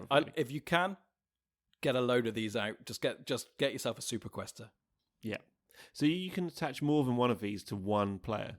Oh, absolutely. It's not restricted. Yeah. So one player can have 3 Favour of Ladies. Very favourable with the ladies. Which, I mean, you're right. You get like a super quester. Yeah, I love it. It's great. Yeah, and I'm going to guess what your other favourite is. Yeah, well, I love all 3 of these, but yeah, I think the other one I really love. Go on, go ahead and guess in. Unexpected Courage. Yes, totally. Unexpected Courage. I tend to put 3 of these in my hand if I've got a Spirit deck on the go. I would say that if you only own 1 core set, you only have 1 of these. True, yeah. And that we are going to be discussing the merits of having more than 1 core set and whether or not it's worth it or not. And that will come down to everyone's personal situations and whether or not they really want to spend all the extra money on extra core sets. But yeah, the fact that you only get 1 of these in 1 core set, I think, is a little bit cheap. You can, of course, proxy these cards. There's nothing that states that you can't just pretend to have 3 of them. I'll get a colour photocopier and... Absolutely. I mean, if you're happy to do that, I would just print it out, cut them out, put them in a sleeve. You're going to kind of know when you come across it, though, where it is in your deck. That's true. That's true. You'd probably have... if you be honest, yeah, as long as you... Yeah. You know if you're cheating or not. And if it's you, it's nearly every round. Apparently so. I don't mean to. But that aside, yes. If Unexpected Courage, cost of 2, attached to a hero, action, exhaust Unexpected Courage to ready the attached hero. Oh boy. I mean, unbelievably useful. It's fantastic. Basically, you're going to be getting double the use out of whichever hero you have this attached to. Yeah, so you can quest and defend, or you can defend and attack, or you can whatever. It's incredibly useful. Or if a hero has a ability which they need to exhaust for, then you can ready them. It's fantastic. Really, really like this card. Yeah, terrific. I can't. It does make me wonder if Fantasy Flight only put one copy of this in a core deck on purpose because it is so powerful that it is going to encourage people to buy more than one core set. But I don't want to be that cynical. But a part of me does think that. But I guess when it comes into practice, so even with 3 core sets, you've got 3 of these in your hand, they still cost 2 each time. And you're going to have to still draw them into your hand, and you're going to have to be able to afford them, etc. So, and that means that you're not spending on other things. So actually getting these out onto 2 heroes is not guaranteed. Even getting onto 1 isn't guaranteed. But I generally you'll stick 3 in there on the hope that you get 1 or maybe 2. Yeah, no, absolutely. Yeah, for sure. Of course, because if you have 3, the chances of you getting 1 have been is multiplied by 3, of course. I mean, one thing which I've only ever done occasionally, but it is great fun if you can find a reason to do it, is put 2 of these on a single hero. Oh, yeah. So you quest, defend, attack, whatever. Whatever you want, just keep reggieing them. And if they've got a crazy action, just keep on pulling it off. And the best thing is that throughout the whole period of a game that goes on for, it's always still unexpected. Yeah, didn't see it coming. Okay, and we have finally the last attachment in the spirit is Power in the Earth, and a cost of 1. And it says attached to a location, the attached location gets -1 threat. Yeah, pretty simple. I really, for some reason, I really love the artwork on this card. Oh, it's magical. It's and beautiful. I just love the idea of it. Like there's something to do with something older and deeper, some older magic at play, or what have you. I think this card is probably one I haven't used that much, but I really love it when I do use it. If that makes sense. Yeah, but it's very obviously it's very similar to the event inside Law. What was it? Secret Paths. Secret Path, thank you. But of course, that's only an event, so you play that once for a cost of 1, and it doesn't, and the location won't count its threat whatsoever. So that, of course, it's very powerful. But this one attaches, and it just keeps -1 the whole time. So if you have a location which only contributes 1 threat, it's quite nice just to chuck this on there, and then you just can just leave it in the staging area for your entire game. Yeah, or if you've got a location which you really don't want to travel to because it's got some nasty event which is going to happen when you travel there, or some nasty response, then again you can just put 1 of these onto that location, just leave it in the staging area. Yeah. So it's contributing less threat, but you just don't want to travel to that place. But yeah, useful card. I think it's the correct cost of 1 as well. Yeah, I completely agree. Okay, so that's the spirit cards. In fact, that's all the cards from the core set, and that was quite long and quite exhaustive. But I think it was good that we've got all the core player cards covered now, which frees us up to start talking a bit more in depth about the quests. So, speaking of which, Journey Along the Anduin. Oh boy. Dun, dun. Hello, listener. The next section contains spoilers for the Journey Along the Anduin quest. If you want to avoid those spoilers and skip this section, please go forward to 2 hours and 16 minutes to catch the last couple of minutes of the podcast. Thank you. I'll just start by saying I love Journey Along the Anduin. I mean, I've always thought this was a fantastic quest, and I was very, very excited and very much looking forward to getting back to play it again. And again, I restricted myself back down to just the player cards available in the core set, and I was not expecting to be playing it all night, every night, for about 5 nights in a row before I defeated it. I too really love this quest, and when I played through solo the first time round, I made a specific deck for this quest because I was really struggling to beat it. And when I've gone back to it this time, I've actually ended up playing this about 5 or 6 times, and I think on 4 of those occasions, I reused that specific deck I created, and all 4 times I completed it with that specific deck. And with the other 2, I just kind of bodged something together. Like one of them was the lore deck, which I'd sort of created for the first time, and it just didn't work.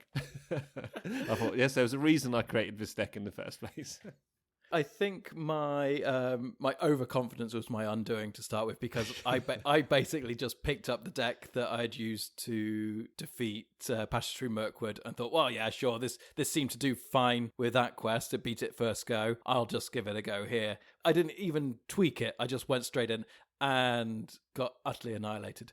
So before we get too far into how we fared and anything that struck us about the quest, let's just give a sort of brief overview of what this quest entails. So first of all, I'd say this quest is so beautifully thematic. It really is a lovely proper introduction into the Lord of the Rings card game, because as nice as Passage Through Mirkwood is, it does feel a bit like a stroll in the forest and you meet some spiders.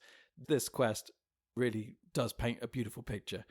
Yeah, I think this is the first time. Well, it's the second quest, of course. I think that first quest is really introducing you to some of the key concepts of how the game works, I think. But straight away here in the second quest, it's what you say. Suddenly you can see the way the dynamics of the game shape the story and vice versa.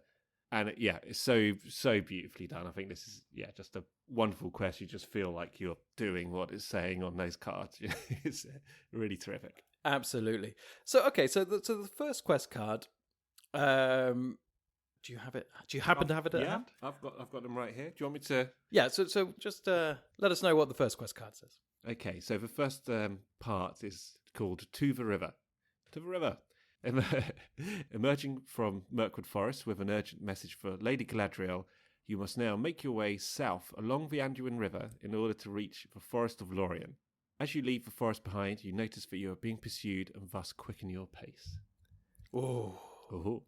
Okay, so so far so good. It's sounds like it's going to be a continuation of where we left off. Exactly. So it's a very simple setup for this one, which is each player reveals 1 card from the top of the encounter deck, adds it to the staging area. Okay. And then turning the card over. As you approach the location of a small raft stashed on the riverbank, a fearsome hill troll emerges from behind a grouping of rocks and attacks. A hill troll! Straight off the bat. Unbelievable. So you played your introductory quest of A Passage Through Mirkwood. You've managed to beat it, maybe with even 2 of the Monosphere decks. And then you jump into Journey Along the Anduin, and the first thing it gives you is a hill troll. I must admit, when I first saw this, and I just saw that hill troll card, I was like, how on earth, this is impossible. It's like, I was immediately overwhelmed. And I thought, I'm not an expert in these card games. So maybe people who've played other card games and stuff before might see that and not immediately panic like I did. But I did. I thought, it's impossible. I can't do that. He is pretty fearsome. I mean, just to read out the stats. So the hill troll, he has an engagement cost of 30. Which is not that high. No. And he has a threat of 1. Which is quite low. He hits for 6. Ouch. He defends for 3. Also ouch. And he has 9 hit points. 9. And if you didn't think that was bad enough, he has a constant effect. And it says, excess combat damage dealt by the hill troll, and then it explains, damage that is dealt beyond the remaining hit points of the character damaged by its attack, must be assigned as an increase to your threat. Mamma mia. Ay caramba, mamma mia. I went Spanish, you went Italian. Usually the other way around, but that's fine. We'll go with it. Nasty. Yeah. So this guy is trouble. So all I would say straight off the bat is, I think the first thing you realise is that if you have a starting threat of anywhere close to 30, or heaven forbid, above it, you're in trouble straight away. Yeah. I mean, you need at least one round to rally the troops to prepare yourself for this hill troll coming to get you. So I think an absolute minimum of 29 starting threat is required for Journey Along the Anduin. Yeah, I mean, one of the cool things about this quest is, you've got this message. You got a nice little raft or a boat. What is it? A raft. A raft. You're already... Wait, yeah, you're almost on it. And then there's a hill troll. Just appears out of nowhere. No, not out of nowhere. From behind some rocks. A grouping of rocks. Okay. Indeed. And yeah, so I love it. So straight away it's sprung on you. Yeah. And the first time you see this, it's sprung on you. It's like, whoa, where did this nasty guy come from?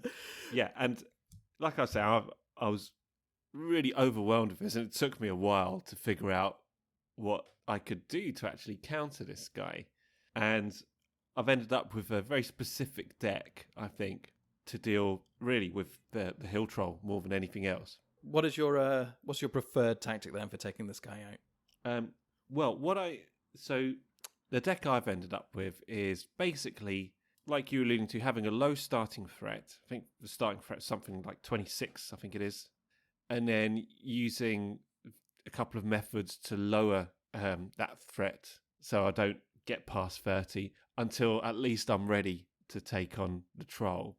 Yeah, so total preparation then, just building up your forces. Building up forces, and so one of the heroes that I use for this quest is Dunhir, because he can attack in the staging area. So I need to beef him up a little bit, because he can't do any damage to the troll in the staging area unless he is beefed up, because he only hits for 2, plus an additional 1 if he's attacking alone in the staging area. But he's got shield of 3 anyway, the hill troll, so that automatically cancels that out. So I need to get a weapon or 2 onto Dunhir and not engage that troll in the meantime. I guess one of the... Sorry, go on.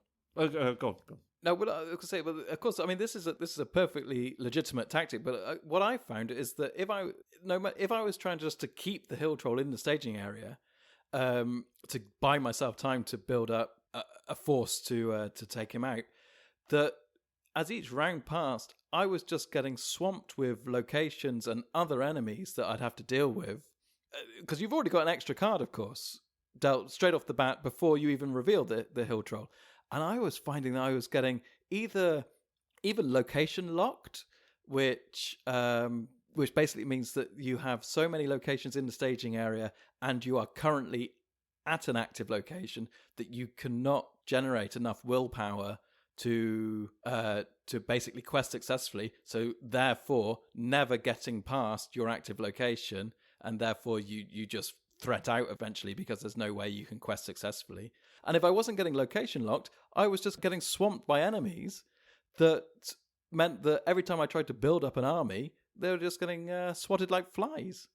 Yeah, so I've been pretty successful with this particular. I mean, do you want to go into the details of the deck I used for it, or entirely up to you if you think it's valid? Well, basically, it's the 3 heroes I've got are Dunhir, Eowyn, and Tharlin. And the reason I picked those 3 is so there's 2 spirit heroes, so there's going to be able to quest, especially with Eowyn there. I've got Lorien guides, Northern trackers in there. Now Tharlin will commit to a quest, and he's going to do damage to every enemy that comes out from that encounter deck. So straight away, if you do get an enemy, they got a damage on them. You got Dunhir, who can attack those enemies in the staging area, so you can slowly pick them off, or sometimes quickly pick them off if you manage to beef up Dunhir a bit. So something like the Blade of Gondolin can be useful if he's attacking orcs. There's a fair few orcs to fight in this scenario. Dwarven Axe gives him an additional 1 that allows him to see off most enemies fairly quickly, actually, especially with Tharlin putting 1 on them as soon as they get revealed. And then Tharlin plus Eowyn plus whatever allies and other attachments, bits and bobs you get, basically essentially allows you to stay on top of the questing. I think you can, using that deck, there have been a couple of times where it's been, oh god, it's gone a bit hairy, but I've kind of managed to get through it. But generally, it's been fairly smooth. I think the balance is quite good of the deck I've put together for it. So it's mainly spirit with some sort of critical bits and bobs of tactics in there as well. So feints, quick strikes, swift strikes. So if I do want to engage someone and get them out of the staging area, I can use one of those, hopefully, or whatever, and just get rid of that enemy quite quickly. Yeah, and I guess it all comes down to if you can lower your threat enough to give yourself the time to build your forces. That's right. So what you want in that first, so you've got a starting threat of 26. What you really want to get in that first 3 or 4 goes is either a Gandalf who can lower your threat by 5, or a Galadriel's Greeting who can lower your threat by 6. And so what I'll do is, when I deal for cards, if I don't have either of those in my first hand, I'll mulligan it and go for the second one, and hopefully I'll have one. But if I don't, then you just got to chance it off the deck. You can still just about get away with it if you're lucky, I think, if you don't manage to do that. But oh yeah, no, 4 rounds before the hill troll engages you is loads. Yeah. I mean, I was playing with, I think, a deck. I think eventually I beat it with a deck which had a starting threat of 28 or 27. And I think in the end, I just managed to spam the hill troll with Gandalf. So I think I had Gandalf and 2 sneak attacks, and I managed to just basically whack on 4, whack on another 4, and then tickle him to death with Aragorn or something. What a way to go! It's how I want to go. So you want to get beaten within an inch of your life by a wizard, and then tickled by a king. That is one hell of a way to go. Is it really too much to ask? I mean, who doesn't want that, right? What I just want to. We are going to move on from the hill troll in 1 second, but one thing I think is important to point out to new players is that the hill troll has a victory point on him. Right? He has 4 victory points on him, and you'll notice a few of the encounter cards have victory points in this set.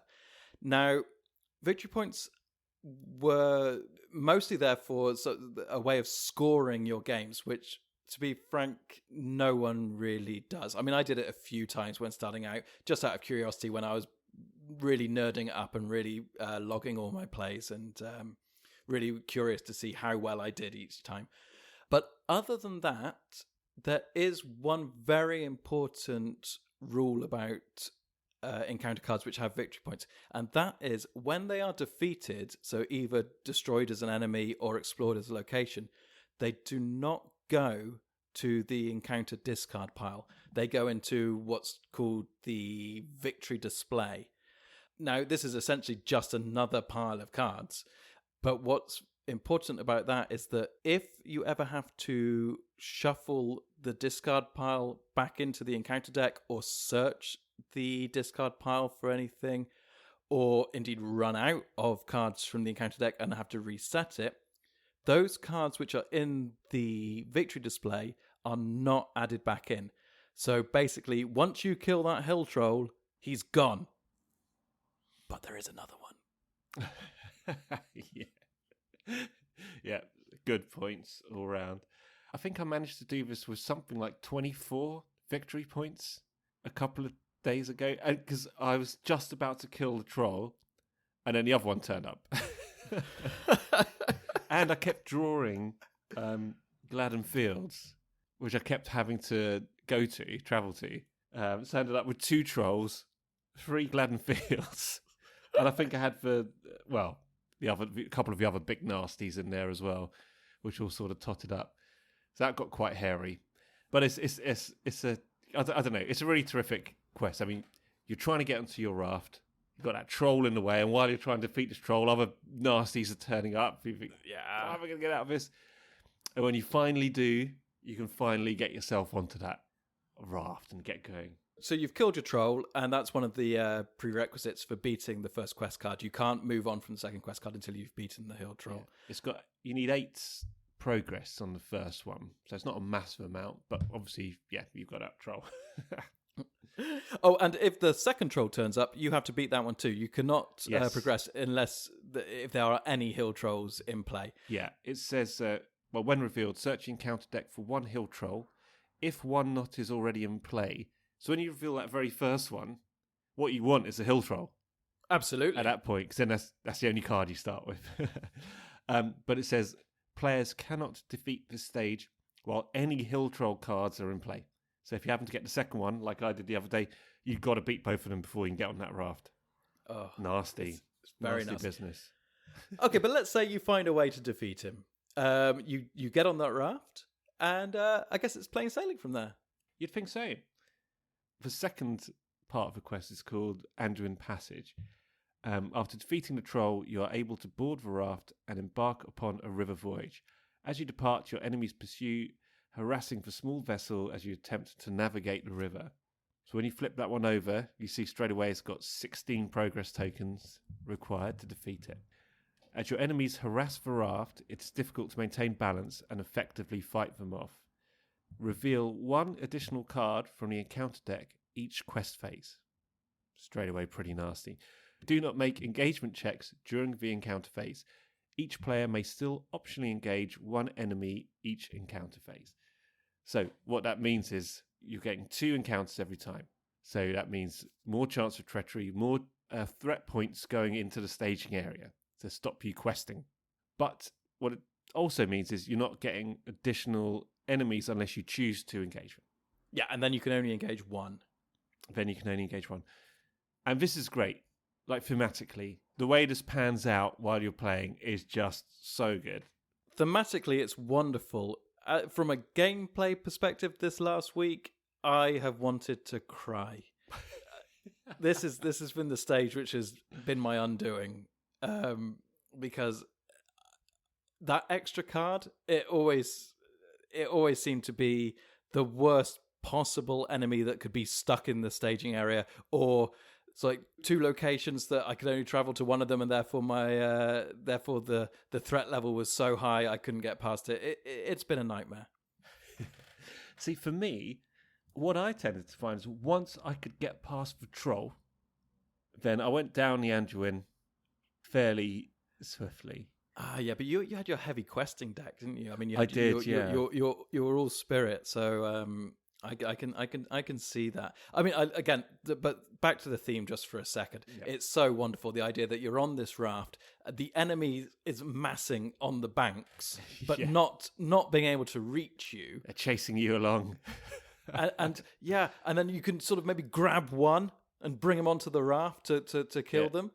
And there's one enemy which I just want to highlight now, which is I hate him, but it's so beautiful for this quest, and that's the goblin sniper.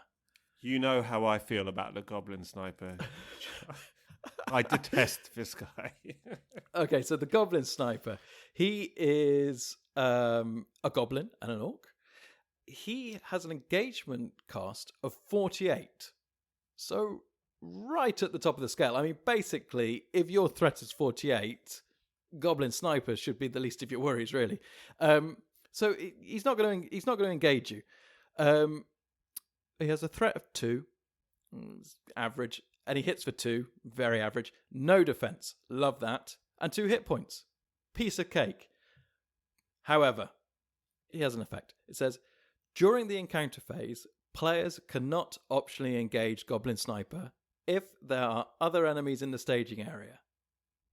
Now, it does continue, but let's just look at this for a second. If this guy comes out during this second card, chances are there are already enemies in that staging area, because you can only optionally engage 1 per round. So that basically means if the goblin sniper comes out after that point, you can never optionally engage him. So, but then you think, well, that's not too bad, you know? He's only contributing threat of 2. But then it says this. Forced. If Goblin Sniper is in the staging area at the end of the combat phase, each player deals 1 point of damage to one character he controls. Ay. Horrible man, the Goblin Sniper. In fact, not a horrible goblin. Yeah, when I was first came across the Goblin Sniper, he did my head in. Because he can actually decimate you after... Well, he does 1 damage every time to at least 1 hero. Sorry, 1 character, a big part. Yeah, I was going to say 1 character. But coupled with the other kind of treachery cards that are in this deck, and other things that can happen. Yeah, he can decimate you. This guy, you need to get rid of him. Well, yeah, but you had Dune here, which is a blessing here for sure. And I actually, the more I listen to how you structured your deck, the more I wish I had just used it, because this guy can sit there up a tree and just fire arrows into you willy-nilly. And like you say, it only takes a few rounds before you know it, you're in real trouble. Oh, yeah. Yeah, so my way of dealing with him was through Dune here. So again, Farlin is going to do damage on him when he comes out. He's going to get up. He's got 2 hit points, got 1 left. Dune here just needs to attack him once he's dead. Even without Farlin hitting him, he's going to take him out. So, yeah, Dune here really, like, with this card in particular, this second stage of this quest, where there's no engagement checks, Dune here is an absolute godsend, because he can just sit there every round, picking them off. If you have unexpected courage, it's double bubble for Dune here. He's unbelievably useful. You can quest him, you can attack, whatever. So that was my way of keeping the staging area kind of under control, and then I've got enough questing going on with the rest of the deck and with Airwind there, etc., that you could actually get through. If you got a location come along, if after, because you spent time building yourself up in the first phase. Hopefully you've got a Northern Tracker out, maybe even 2, a Lorien Guide or 2 out there. So actually, if there's cards in play, whether it's an active location or one in the staging area, every time you're questing with the trackers, they're putting a progress token on the locations in the staging area, and the Lorien Guides is doing the same for the current location. So actually, utilising those cards keeps a handle on the locations. So you've got they're taking care of locations. You've got Dune here and Tarlin to an extent taking care of the staging area. And then you've got the other cards you're getting, hopefully dealing with the treachery. And so I think that kind of balance. To be honest, I haven't figured out another way to beat this quest. That's the only way I've figured out how to do it. And I've just done that loads of times. Oh, that's fair enough. I mean, yeah. I mean, it obviously worked much more effectively than mine. I mean, I played a completely different style. I mean, I was playing leadership and law. So my play style was completely different to that. So how did you finally manage to beat it in the end? Oh, well. I started out with a spirit tactics deck, same as you actually, to start with. And I think I had Eowyn, Legolas, Gimli, I think. And it was during that time I was just getting location locked the whole time. So I had this deck that was really geared towards destroying enemies, and I thought with Legolas's ability I'd be able to progress on the quests along with Eowyn. But I just kept on getting tied up with locations. So I think actually on your advice, I leaned the deck towards Spirit and took out Legolas and brought in Dune here with the idea that the extra questing ability would help me with all the locations. And I think it was at that exact point that the encounter deck decided just to throw only enemies at me. And I don't think I saw a location for about 3 attempts. Standard fare, yeah. So then I thought, okay, forget this. I'm just going to tear this deck down and just build from the ground up again. And I thought, okay, I'm just going to go completely polar opposite. And I built a leadership lore deck with Aragorn, Theodred, and Denethor. Yeah, Denethor. Because and actually that's key, because my whole approach was sort of similar to yours about trying to control the staging area, but what I ended up doing was constantly scrying the encounter deck to make sure I could see what was coming. And for the time I actually defeated it, I was basically using Hennemarth Riversong and Denethor to see what was coming off the top of the deck. If there was anything that I thought was going to cause me grief, I was just chucking it to the bottom of the deck. And actually that was pretty effective. I think the second card that was going to come off the deck after the Hill Troll was going to be Chieftain Uftak, and so he went straight to the bottom of the deck. No, Send him to the abyss. Oh boy! And like I said, I had 2 sneak attacks and Gandalf in my hand to start with, so that took out the troll without any trouble. And then I think I managed to get Faramir out, which really helped with all the questing. And I also used Celebrian Stone on Aragorn, and I put just a smattering of Spirit into the deck for cancellations, which Aragorn could spend his resources on once he had the stone attached to him. So, yeah, in the end, my deck worked out pretty well, but it certainly wasn't a walk in the park. I mean... Okay. But you did put just a touch of Spirit in there to deal with shadows and treachery. Yeah, you've got to. I mean, some of those treacheries are just abysmal. Yeah. Well, the one I really didn't want to see come up generally was if I couldn't cancel it, was the Necromancer's Reach. Did we discuss this one last time too? Oh yes, of course. So Necromancer's Reach, if I remember, this is the one which just deals 1 damage to every exhausted character. Yeah. So it's going to come out generally in the quest phase. So you've quested all of your trackers and your guys, whoever, everybody. Varlin, Eowyn only got 3 hit points, right? I ended up in a quest. That one would end up with both the hill trolls. I think I ended up with Citadel Plate on both Tharlin and on Eowyn. Because this card kept destroying. I couldn't get a Test of Will to undo any when revealed effects, and they were on the verge of death. This card cropped up twice. So two Citadel Plates on that raft must have been pretty. That's a lot of extra weight. Yeah, that was before we got on the raft, actually. But yeah, totally. It's a good old raft. It's a sturdy raft. Well, I have a couple of enemies, and I certainly have a couple of shadow effects that I want to talk about. But maybe we should discuss what happens if you manage to get past this second quest. So again, the theme for this is great. Like you were saying, you're fighting off the odd enemy as they're amassing on a bank, chasing you down the river. And you need to get 16 quite a lot of progress. But you're going down the river, so you're covering a long distance. And then you've reached your destination.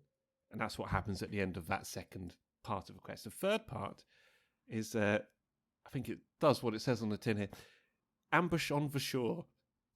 The ongoing harassment from your enemies has forced your raft to the shore, and you must now confront their ambush head on. If you survive this attack, the path to the Golden Wood should be open before you. Very nice too. Very nice too. Then you turn it over, and straight away you notice there are 0 progress tokens required to pass this one. So you know there's going to be a condition. And it says, when revealed, reveal 2 encounter cards per player and add them to the staging area. Skip the staging step of the quest phase for the remainder of the game. Once there are no enemies in play, the players have won the game. That means that everything that was in the staging area by the time you'd finished that second card basically can now engage you. And the likelihood is your threats built up over that journey on the second one, that they're probably all going to engage you. Plus, you've got 2 new fresh ones coming out for the encounter deck as well. So it's a big fight on the banks of a river. I love it. It's so beautifully thematic. They've been just following your raft down the river, just running down the bank, and then you beach it, and then they're coming to get you. They got hands on hip. Staring you down. I mean, I absolutely think it's so wonderfully thematic. That's brilliant. Oh, but okay, so the staging step is not going to happen anymore. So basically, whatever you have at the end of the reveal of side 2 of this final quest card, that's it. Nothing else is coming. Yeah. So that's a blessing. But boy, oh boy, there are some bad enemies here. I mean, there's a few that we already discussed last week, so we won't go over those guys again. But let's say, just as you're getting off of your raft, you happen to splash your ankles into the river and watch it wrap around them, but the marsh adder. Nobody likes the marsh adder. Oh my word. So the marsh adder has an engagement cost of 40, contributes 3 threat, attacks for 4, only has 1 defense, but has 7 hit points. So pretty beefy. And has a forced effect. It says forced. Each time the marsh adder attacks you, you raise your threat by 1. Now, this is not undefeatable, but if you happen to get this right on that last part of the quest, chances are your threat is already pretty high, and this guy is just going to keep raising it by 1 each attack, and he's not that easy to get rid of. That's one of the nastiest ones to get at the end. I think the worst case scenario is probably that guy and the other hill troll. Well, yeah, and I'll tell you what, these guys are the worst, if you ask me, and that's the wargs. You love a warg. Oh my goodness. So these guys, okay, so they have an engagement cost of 20, so they're definitely coming for you. I don't care who you are, these guys are coming. And they contribute 2 threat. They hit for 3, they defend for 1, and they have 3 hit points. So they don't seem that bad on paper, but their forced effect can be your undoing. It says forced. If wargs are dealt a shadow card with no effect, return wargs to the staging area after it attacks. So if you are unlucky with your shadow cards, as in you are lucky with them because they don't have a shadow effect, this guy will attack you and then just bounce himself back to the staging area before you get a chance to attack him back. Just nipped at you like a vicious dog. It's a warg. That's superbly thematic as well, isn't it? It's wonderful. It's wonderful. Interesting thing is that this is actually the card which made me start looking up those action windows we mentioned earlier, because it says that it returns to the staging area after it attacks. So that is technically after it has delivered the damage tokens to your defending character. And as mentioned, before you add those tokens, there is a possibility to play actions. So what I did with great pleasure is revealed a shadow card on the wargs which had no effect, which meant that he was going to attack me and then disappear again immediately after he attacks. And then I used that action window to play sneak attack, and I brought Gandalf in and killed him there and then. How did you kill him? With the 4 damage from Gandalf. But you could do that even if he was in the staging area. Yeah, but I just took great pleasure of doing it there and then. It meant so much more. I didn't say it was logical. I just said it gave me great pleasure. I can see it in your face. Dear listener, John and I can see each other while we're recording this podcast because of the wonders of modern technology. And he has a very satisfied grin on his. I haven't seen you look this happy in months. That has given you great pleasure. But in all seriousness, one benefit of doing that is it did mean that the attack from the wargs didn't happen. So even though I was due to put the 3 damage, or whatever the damage was going to be after the defense, on one character, because I had killed him with Gandalf with sneak attack, before the tokens had hit my guy, they didn't actually arrive. Okay, right. I have many questions. So what I propose we do for this one, let's make a note of this. And when we have that discussion about the action windows, because these are the exact things which just start to cook my mind, my tiny mind, a little bit. Well, this is already an epic length show, so let's let's bank that one for our action window discussion. Fair enough. If you'll indulge me, I also have a couple of shadow. Speaking of shadows, sure. So I have a couple of shadow cards that I'd like to highlight, because there are some nasty shadow effects here, and these cards know that their main point of entry is shadow because they are named that way. So there is one card here, and it's called Driven by Shadow. I mean, it does have it's a treachery card, and it has a regular when revealed. It says each enemy in each location currently in the staging area gets +1. Threat until the end of the phase. If there are no cards in the staging area, Driven by Shadow gains such. Okay, fine. That's a typical treachery card. It's not very nice. Whatever. But Driven by Shadow's shadow effect is horrendous, because it says, Shadow. Choose and discard 1 attachment from the defending character. If this attack is undefended, discard all attachments you control. Now, I'm not for undefended attacks because this sort of thing crops up, but sometimes you just have to do it. And if it does and you have to discard all your attachments, that's just insanely bad. But that aside... That is horrible. I've never had that. Or maybe I've cancelled it before, but yeah.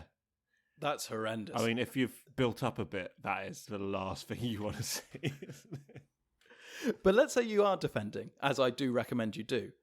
Imagine you have a Citadel plate on Gimli, and... Oh, he could die by removing his Citadel plate. Exactly. He just dies in an instant. So he's so damaged, the armour's holding all his innards together.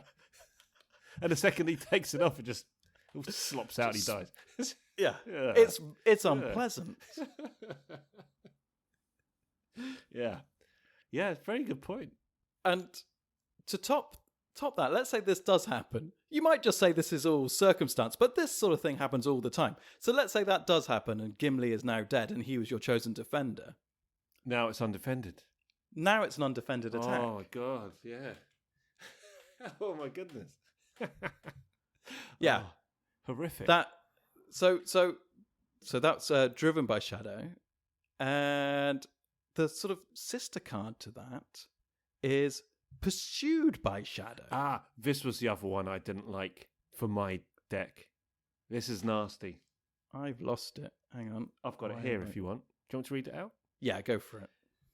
The Shadow is defending player chooses and returns one exhausted ally he controls to its owner's hand. If he controls no exhausted allies, raises threat by 3. Yeah, it's nasty. Now, where I find this to be particularly nasty, it's a bit of a similar thing to the Gimli and Citadel plate example a moment ago. On occasion, I would only have one exhausted ally, and that guy would be defending against the enemy that this shadow card was on. So he would survive the attack by being bounced back to my hand, but then once again, I've now got an undefended attack that I've got to deal with. When a shadow card takes out your defender before they've actually defended, then you end up with an undefended. And that's something that's tricky to plan for always, isn't it? I find that always, if that has happened, it's always taken me off guard before. Oh, it's yeah, nasty. It's I'm still scarred. It's been a long week. Okay, so I have one last shadow card. Now, I'm not going to talk too in depth about this, but what I'm going to do is I'm going to point you to a Board Game Geek thread that actually I wrote about this card many moons ago, but it's quite exhaustive because I do believe it's probably the most sort of confusing, shadowy of shadow cards there can be. And I will briefly go over it, but like I said, I will put a link in the show notes to the thread, and I do recommend that you read it through, because there I've collected all of the official responses and questions regarding this card. And this is the Wolf Rider. Now, I'm not going to worry about it at all as a normal card. I'm just going to read the shadow.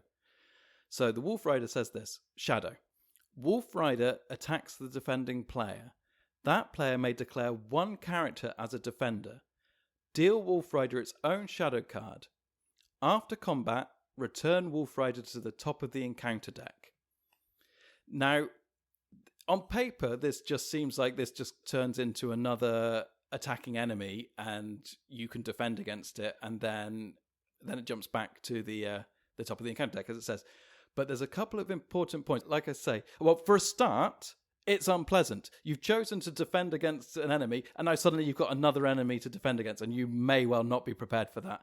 And chances are you're going to end up having to take an undefended attack somewhere along the line. So that on its own is pretty unpleasant. Is the question here going to be about what's the point of attacking the Wolf Rider? No, but you can't. That's going to be my point, is the Wolf Rider attacks the defending player. That player may declare one character as a defender, so that much is clear. So basically the Wolf Rider is removed as a shadow card and becomes its own attacker, and then you can declare a defender. Now, at that point, the Wolf Rider is not engaged with you. And like I say, I do encourage you to go and read this thoroughly. Okay. So because it's not engaged with you, it's just a sort of cause and effect of it being a shadow card which has had this ability. You are not eligible to attack it back. Yeah, fair enough. He's just come, he swung at you and then gone back, but he's still around somewhere. Yeah, absolutely. He's coming back again. You can sneak attack Gandalf in and get him before he goes back to the encounter deck, but basically this guy causes me so much grief anyway, but I do think there are lots and lots of questions, and there are also lots and lots of answers. So like I say, I just if you are interested in this and want to know how you are meant to officially play it, do follow the link and read the thread through. So these are the cards which really jumped out at me. But so Emma, anything else that?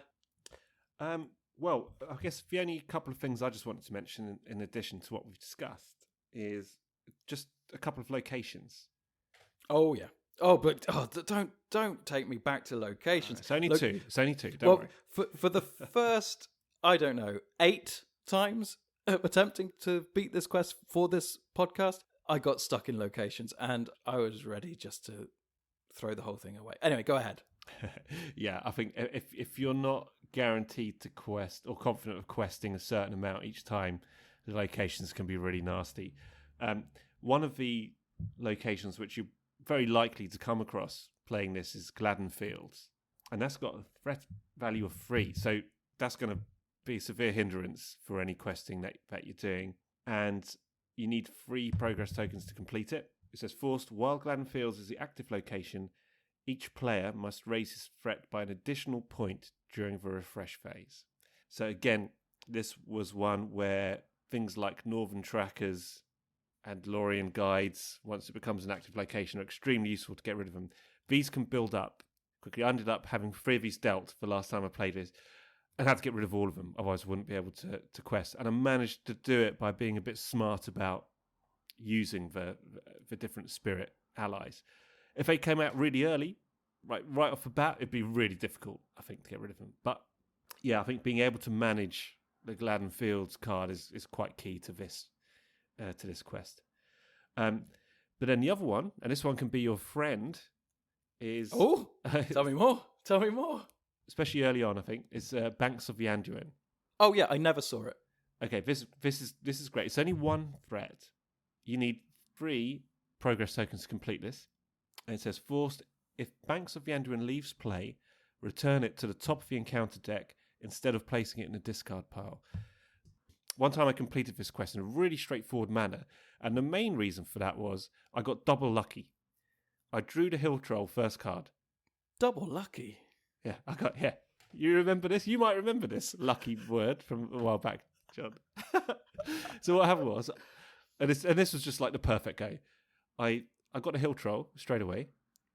So that was the only one I had right at the beginning. And then I got Banks of the Anduin. So I travelled there every time, and then I completed it next go every time, and then it went to the top of the encounter deck. That meant that every other go I was building up, I knew I was getting Banks of the Anduin, which is only 1 threat. I knew I could complete it every time because my threat's not going to build up, because I've got a Hill Troll there who's only contributing 1, and whoever else turns up.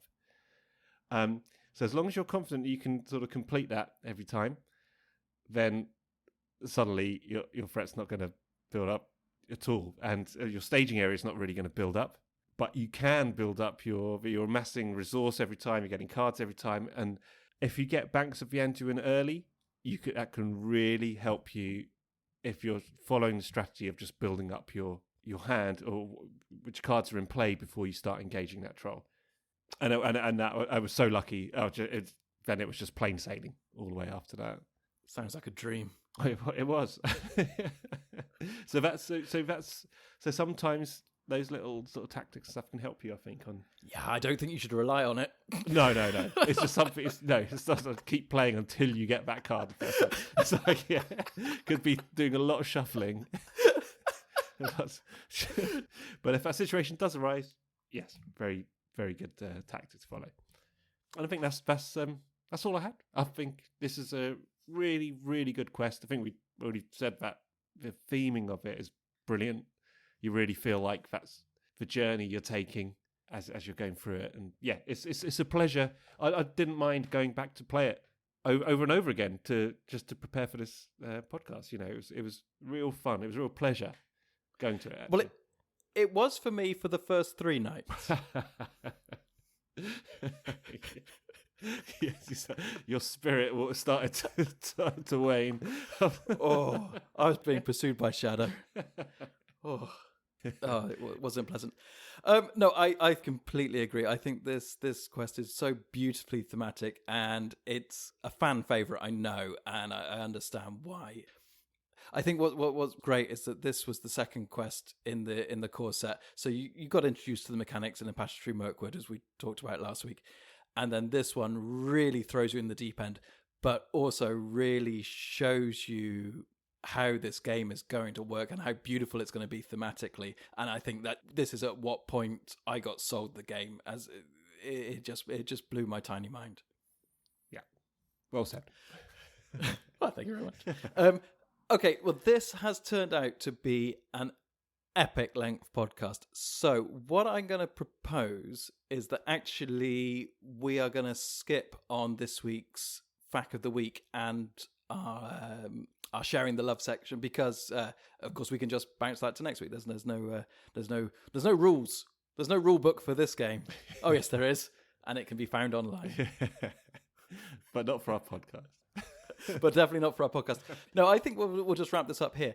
What I will do is say that next week, what we plan to do is a Dol Guldur special, because I don't think it's any secret that the third quest in the core set is controversial, to say the least, in terms of difficulty. Well, I guess for any new players, they probably find that out the first time they try it.